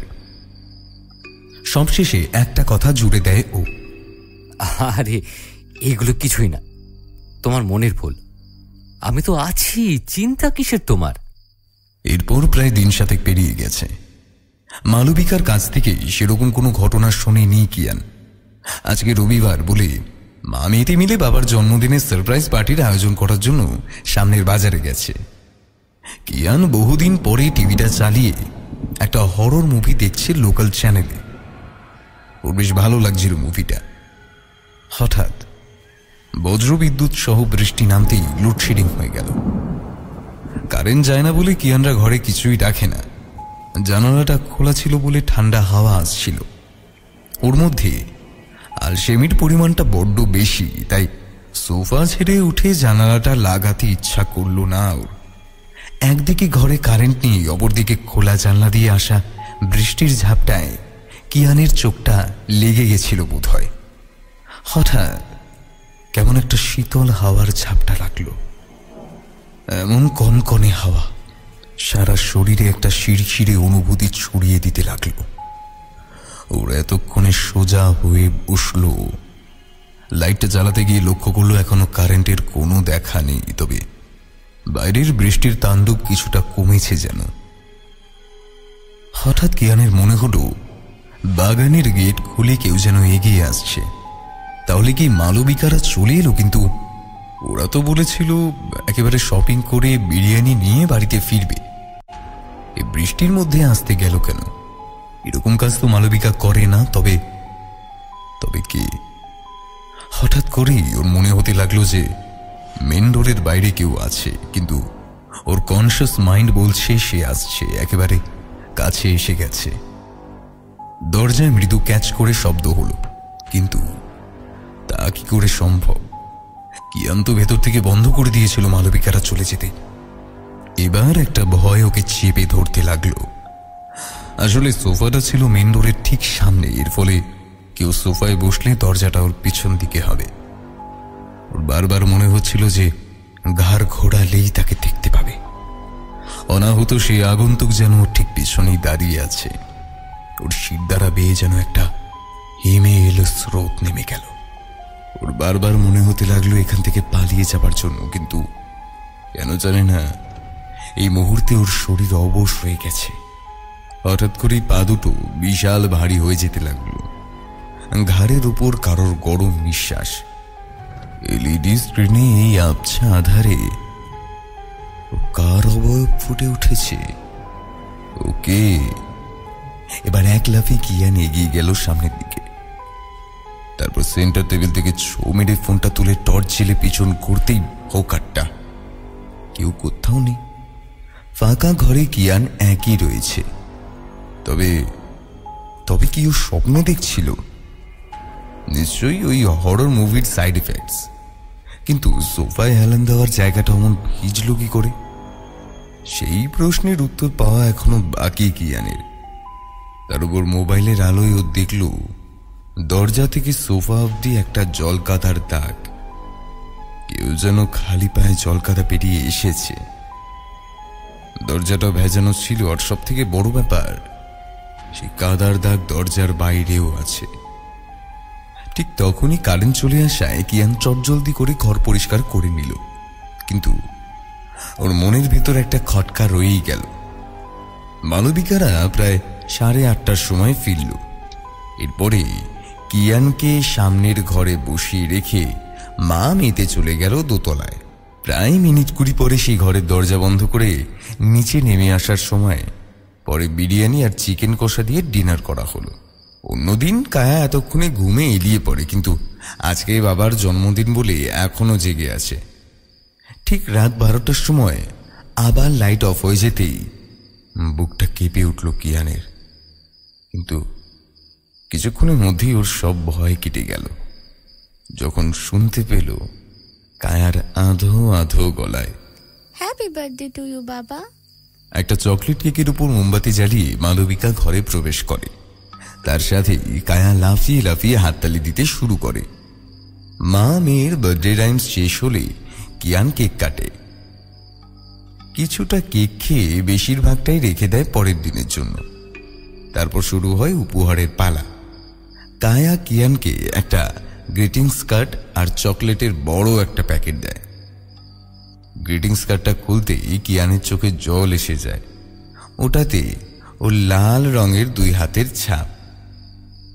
মেয়েকে বুকের মধ্যে চেপে ধরে কাঁদতে শুরু করে। এরপরে মালবিকা ওর দিকে একটা সুদৃশ্য প্যাকিং করা বাক্স এগিয়ে দিয়ে মিটিমিটি হাসতে থাকে। খুব যত্নে প্যাকিং খুলতে শুরু করে কিয়ান। ওর দেওয়া গিফটের প্রতি যত্ন দেখে মালবিকা মনে মনে খুব খুশি হয় তার স্বামীটির প্রতি। গিফটের ভেতর থেকে ট্রিমার দেখতে পেয়ে আনন্দে আহ্লাদিত হয়ে ওঠে কিয়ান। হঠাৎ নজর যায় কায়ের দিকে। এত রাত অব্দি জাগার অভ্যেস নেই তার, তাই এতক্ষণ ধরে সে ঢলছিল। ও আর দেরি না করে মেয়েকে ওদের বেডরুমে শুইয়ে দেয়। অন্যদিকে মালবিকা জন্মদিনের সেলিব্রেশনের জিনিসপত্র গুছিয়ে রাখে। শোবার আগে মুখে ক্রিম মাখতে মাখতে ও কিয়ানকে জিজ্ঞেস করে, ওয়াশরুমের মধ্যে এত কাদা কেন? তুমি কি কোথাও গেছিলে নাকি? এই প্রশ্নের উত্তর কি দেবে কিয়ান? কারণ ওই দোতলার ওয়াশরুমে সে যায়নি। ও টপিকটা পরিবর্তন করে বলল, কায়া কি ঘুমিয়ে গেছে? মালবিকা কপট রাগ দেখিয়ে বলল, সত্যি তোমাকে নিয়ে না আর পারা যায় না। রাত দিন মাথায় এইসব চিন্তাই ঘোরে না তোমার? দেখছি, দাঁড়াও। বলি ঘুমন্ত কায়াকে সোফার ওপর পরম যত্নে শুইয়ে দেয়। তারপর ওর দিকে ফিরেই নিজের পরনের গাউনটার কোমরের দড়ি খুলতে শুরু করে। এক মুহূর্তের মধ্যেই গাউনের স্থান হয় মেঝের উপর। ঠিক এমন মাহেন্দ্রক্ষণে কিয়ানের মনে হলো কেউ যেন বেডরুমের মধ্যে ঘোরাফেরা করছে। এক অব্যক্ত ভয়ে চোখ খুলতে পারল নাও। সন্ধ্যাবেলার মতো এবারেও মনে হলো কেউ যেন সিলিং বেয়ে হেঁটে বেড়াচ্ছে। তার 2 ফোঁটা জল এসে পড়ল তার গায়ে। জোর করেই ও চোখ খুলতেই দেখতে পেল এমন এক বিভৎস মুখ যাকে জীবনে কোনো দিন দেখেনি কিয়ান। সেকেন্ডের ভগ্নাংশে আবার চোখ বুজে ফেলে সে। একটা বিভৎস হাড় চামড়া সর্বস্ব মুখ, আদু থালু ভেজা চুল আর 2 অক্ষি কোটরে যাতে কোনো মনির চিহ্ন মাত্র নেই। আছে শুধু অন্ধকার। ভেজা চুল থেকে টুকটুক করে জল ঝরে পড়ছে। এবার একটা চিৎকার বেরিয়ে এসেছিল ওর মুখ দিয়ে। মালবিকার ঝাঁকুনিতে চোখ খুলে চারিদিকে দেখতে লাগলো কিয়ান, কিন্তু কাউকে সে দেখতে পেল না। এবারও উঠে বসতেই লক্ষ্য করল মেঝেতে জলের ছাপ, আর ওর বালিশের উপরও পড়ে রয়েছে কয়েক ফোঁটা জল। মালবিকাকে বলতে গিয়েও থেমে গেল কিয়ান, কারণ ও কায়াকে নিয়ে এত বড় বাড়িতে একা থাকে। মালবিকা ভেবেছে প্রতিক্রিয়ার সময় ক্লান্তিতে কিয়ান বুঝি ঘুমিয়ে পড়েছিল। ওকে বুকের মধ্যে জড়িয়ে ধরে বাকি রাতটা এক বুক বয় নিয়ে কাটিয়ে দিল কিয়ান। পরের দিন ছুটি আছে বলে একটু বেলা অবধি কায়াকে নিয়ে ঘুমোচ্ছিল কিয়ান। আজকে কিয়ানের পছন্দের ব্রেকফাস্ট তৈরিতে ব্যস্ত মালবিকা।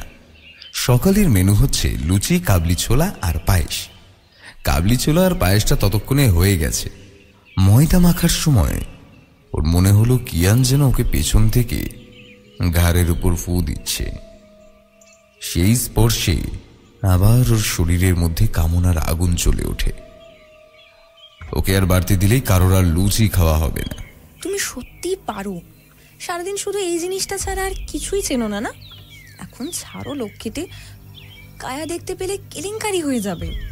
কিছুক্ষণের মধ্যেই মালবিকা অনুভব করে সেই স্পর্শটা ক্রমশ কামড়ে রূপান্তরিত হচ্ছে। এবারেও এক ঝটকায় পিছন করতে চমকে উঠল। কেউ তো কোথাও নেই। এবারে ও সোজা চলে গেল নিজেদের বেডরুমে। সেখানে গিয়ে আর এক চমক। মেঝেতে বসে কায়া একা একা নিজের মনে খেলে যাচ্ছে। বিছানার উপর পরম শান্তিতে ঘুমাচ্ছে কিয়ান, আর ওর পাশের বালিশের উপরে সেই পুতুলটা যাকে কায়া রাধা বলে ডাকে। হঠাৎ ওর মনে হয় পুতুলটা যেন ওকেই দেখছে। বিছানার দিকে এক পা এগিয়ে যেতেই থেমে গেল। পুতুলটা একটু কেঁপে উঠল কি? মনের ভুলও হতে পারে। আস্তে আস্তে বিছানার পাশে গিয়ে ঝুঁকে মালবিকা দেখল পুতুলটার বুকে একটা মৃদু কম্পন, ঠিক যেন নিঃশ্বাস নিচ্ছে। এও কি সম্ভব? পুতুলটা জ্যান্ত? এর মধ্যে কখন যে কিয়ান ঘুম থেকে উঠে পড়েছে খেয়াল করেনিও। পা টিপে টিপে মালবিকাকে আলতো করে জড়িয়ে ধরেছে। হঠাৎ করেই কিয়ানের স্পর্শ পেয়ে চমকে উঠল মালবিকা। আমার তো মনে হচ্ছে কালকে রাতে এক্সপিরিয়েন্সটা তুমি আরো একবার পেতে চাইছ। কি হচ্ছে কি? আর একটু হলেই কায়া দেখে ফেলতো। ঠিক আছে, কোনো প্রবলেম নেই। আজকে দুপুরে আরো একবার যুদ্ধ শুরু হয়ে যাবে। কথাটা শেষ করেই একটা চোখ মারলে ওকে মারতে উদ্যত হয় মালবিকা। এই খুনসুটির মাঝে কায়াও এসে উপস্থিত হয়ে পরিবেশটাকে আরো প্রাণোজ্জ্বল করে তোলে। এরই মাঝে মালবিকার মন থেকে প্রায় মুছে গেল পুতুলটার কথা। সেদিন সন্ধেবেলায় কিছু আনাজ কিনতে বাজারে যাওয়ার জন্য বের হয় কিয়ান। বাগানের গেটটা বন্ধ করে সবেই 2 পা এগিয়েছে। অমনি দেখতে পায় একজন মধ্যবয়সী মহিলা ওকে দেখে আধা বাংলায় চিৎকার করে বলতে থাকে, কোথায় আমার মেয়ে রাধা? কিয়ান কিছুক্ষণ অবাক হয়ে দেখল সেই মহিলাকে। তারপর সেদিকে গিয়ে ও বলে ওঠে, রাধা আপনার মেয়ে? হ্যাঁ আমার মেয়ে। ওই ডক্টর বলেছিল আমি নাকি মরা বাচ্চার জন্ম দিয়েছি। মরা বাচ্চা? ডাক্তার এই আপনি কি বলছেন? আমি তো ব্যাংকে চাকরি করি। আমার কোনো ভুল হচ্ছে না? আমি তো এই বাড়িটা কিনেছি গত সপ্তাহে। অনেকদিন এটা এভাবেই পড়েছিল। এখানে ওই ডক্টর থাকে না? কোন ডক্টর? এবার মহিলা নিজের মনে মনে বিড়বিড় করতে করতে চলে গেল। ওনার কথাটা একটু অন্যমনস্ক করে দিল কিয়ানকে। উনি কোন ডাক্তারের কথা বলছিলেন ব্যাপারটাকে একটু কাল্টিভেট করতে হবে। এই ভেবে একটা ট্যাক্সি রিজার্ভ করে সোজা চলে গেল প্রেমলাল সিংহানিয়ার অফিসে। ওখানে পৌঁছতে পৌঁছতে প্রায় 6টা বেজে গেছে। সৌভাগ্যক্রমে উনি অফিসেই ছিলেন, কারণ ওনার এটা ছাড়াও কনস্ট্রাকশনের বিজনেস আছে। কিয়ানকে দেখেই এক গাল হেসে প্রেমলাল বলতে শুরু করেন, আরে কিয়ান বাবু যে, তোর নতুন বাড়ি কেমন লাগছে? না এমনি বাড়িটা ভালো, কিন্তু কেন কিছু গড়বড় হয়েছে কি? আরে আগে বলেন, চা না কফি? দুধ চিনি ছাড়া লাল চা। একটু হেসে ইন্টারকমের চায়ের অর্ডার দিয়ে তারপর আবার বলতে শুরু করলেন, কি যেন বলছিলেন? কিয়ান কিছু বলতে গিয়েও চুপ করে যায়। তারপর কিছুক্ষণ চুপ করে বলে, ওই বাড়িতে কোনো ডক্টর থাকতেন কি? প্রেমলাল কিছুক্ষণ ভেবে বলেন, আমি তো এই প্রপার্টিটা পেয়েছি আমার আঙ্কেলের কাছ থেকে, আর উনি তো ডক্টর ছিলেন না। যদ্দূর আমি জানি উনি কাউকে রেন্ট দিয়েছেন সেটা বলতেও কখনো শুনিনি। কেন, কি হয়েছে বলুন তো? না না, সেরকম কিছু না। একজন মহিলা এসে বলছিল যে ওনার বাচ্চাকে নাকি এক ডাক্তার মেরে ফেলেছিল, আর সে নাকি ওই বাড়িতেই থাকতো। বাচ্চাটার নাম নাকি ছিল রাধা। ততক্ষণে বেয়ারা একটা ট্রেতে 2 কাপ চা আর প্লেট ভর্তি কুকিজ দিয়ে এসেছে। কথাটা শুনেই চায়ে চুমুক দিতে গিয়ে প্রেমলাল একবারের জন্য কেঁপে গেল। তারপর আবার স্বাভাবিকভাবে বলল, এরকম কোনো ব্যাপার তো আমি জানি না, তবে ওই এলাকায় আগে একটা হাসপাতাল ছিল, সেখানে আগুন লেগে সব পেশেন্ট মারা যায়। ওই মহিলা হয়তো সেই ব্যাপারে কিছু বলছিল। কিয়ান বুঝতে পারে যে এখানে বসে থাকাই বৃথা, ফলে কথা ঘুরিয়ে দিয়ে বলে, ও আচ্ছা এই ব্যাপার। আমি ভাবলাম কি নাকি। আচ্ছা আমাকে রাজৌরি শাড়ির মার্কেটটা কোথায় একটু বলে দেবেন? আমার ওয়াইফ পাগল করে দিচ্ছে শাড়ি কিনে দেওয়ার জন্য। এর কিছুক্ষণের মধ্যে কিয়ান ওখান থেকে ট্যাক্সি ধরে বেরিয়ে পড়ে বাজারের উদ্দেশ্যে।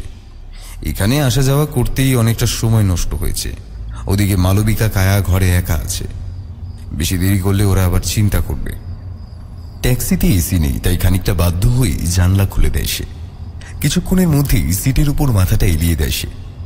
তন্দ্রাচ্ছন্ন অবস্থায় হঠাৎ একটা কথা মনে হতেই পলকের মতো সোজা হয়ে বসে সে।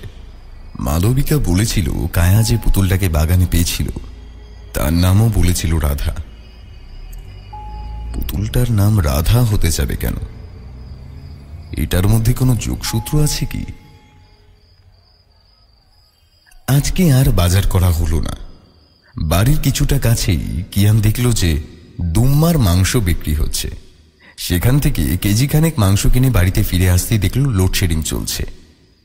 মালবিকা দুটো বাহারি রঙের মোমবাতি জ্বালিয়েছে। কিয়ান ঘরে ঢুকতেই গন্ধ পেল পকোড়ার। হঠাৎই ওর মনে হলো কতদিন তেলে ভাজা খাওয়া হয়নি।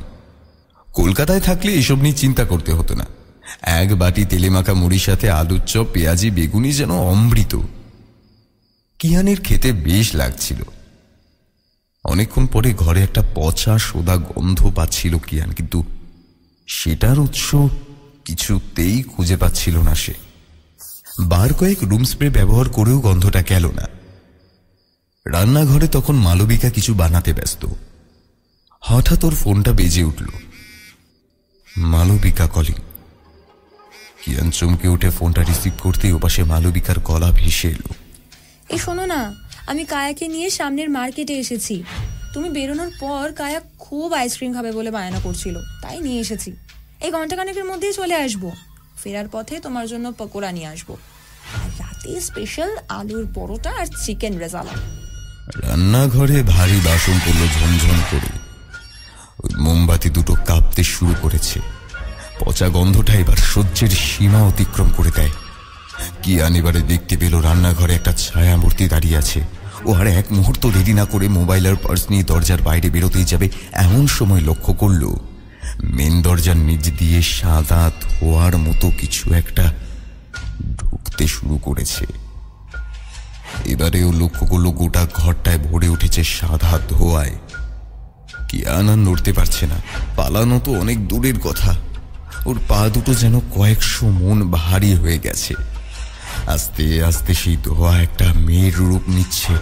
তার সাথে গোটা ঘরটা জুড়ে ছড়িয়ে পড়েছে পচা সোদা দুর্গন্ধে। ওর মনে হতে লাগলো এই দুর্গন্ধে দম বন্ধ হয়ে মারা যাবে বোধ হয়। মেয়েটার ভেজা চুলে মুখটা অর্ধেক ঢাকা, চোখগুলোয় কিচ্ছু নেই। আস্তে আস্তে চুলও খসে পড়ছে। একটা কঙ্কাল বেরিয়ে আসছে। ধীরে ধীরে সেটা এগোতে থাকে কিয়ানের দিকে। হঠাৎই মোবাইলের লাইটটা জ্বলে ওঠে। তার সাথে কিয়ানের মোবাইলের স্ক্রিনে থাকা হনুমানজির ছবিটা জলজল করে উঠল।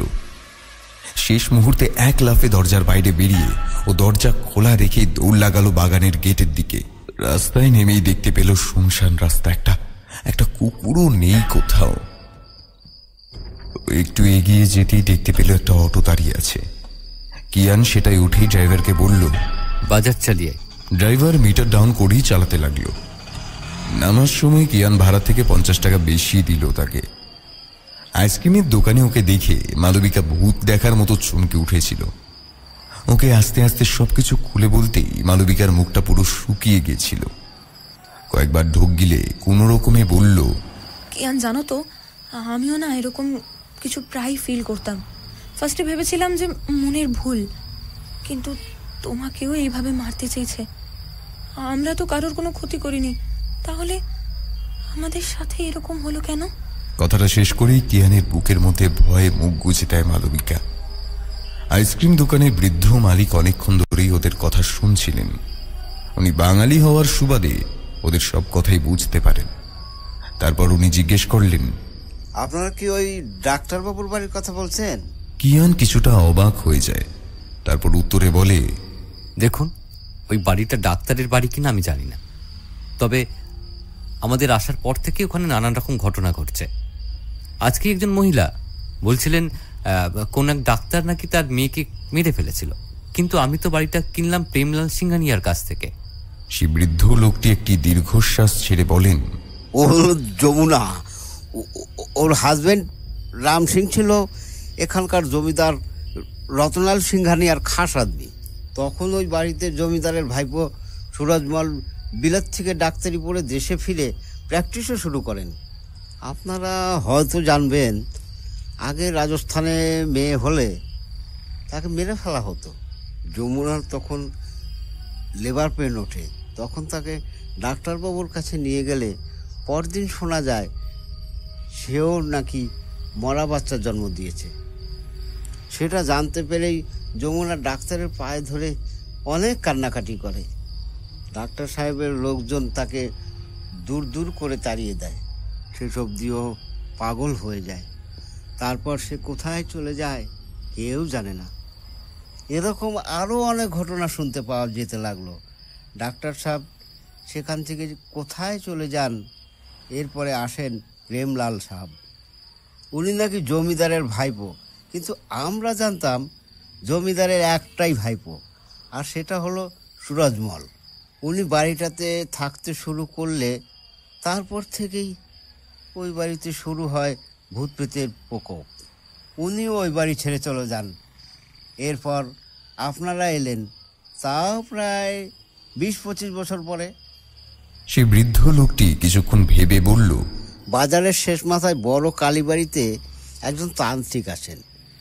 একবার ওনার কাছে যান। এই বিপদ থেকে একমাত্র উনিই বাঁচাতে পারেন। জলদি যান, আগামীকাল অমাবস্যা, সেদিন উনি যজ্ঞতে বসেন। তখনই কায়া আর মালবিকাকে নিয়ে কিয়ান চলল বড় কালীবাড়ির উদ্দেশ্যে। সেখানে পৌঁছে তান্ত্রিক বাবাকে সবকিছু খুলে বলতেই উনি একবার মন্দিরের ভেতরে গেলেন। আবার কিছুক্ষণের মধ্যে ফিরে আসলে বাড়িটা দেখার আগ্রহ প্রকাশ করলেন। কিয়ানরা সাথে সাথে ওনাকে নিয়ে এসে বাড়িটা দেখালো। উনি প্রতি দরজা জানলায় মন্ত্রপুত জল ছিটিয়ে দিলেন, লেবু লঙ্কা এসব দিয়ে কিছু একটা করলেন। তারপরে 3 জনকে 3টে তাবিজ পরিয়ে দিয়ে বললেন, আজকের রাতে কেউ বাড়ির বাইরে যাবে না, কালকে অমাবস্যা, আগামীকাল বিকেলে আমি এসে যা করার করব। হ্যাঁ।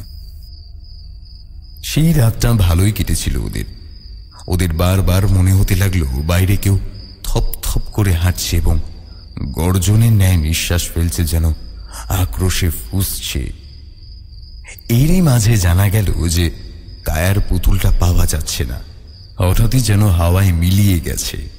পরের দিন তান্ত্রিক বাবা তার যজ্ঞে বসলেন। যজ্ঞের নানান উপকরণ নিজেই নিয়ে এসেছিলেন। প্রথমেই উনি মন্ত্র দিয়ে তার উপমুণ্ডের জলটা শোধন করে বাড়ির চারিদিকে ঘুরিয়ে ছিটিয়ে গণ্ডি কেটে দিলেন।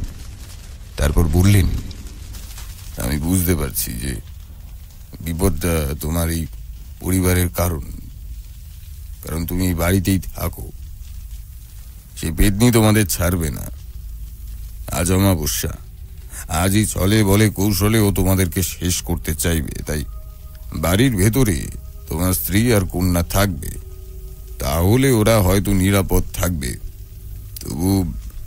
তবু সাবধানের মান নেই জেনে সারা বাড়ির চারিদিকে আমি গণ্ডি দিয়ে দিলাম।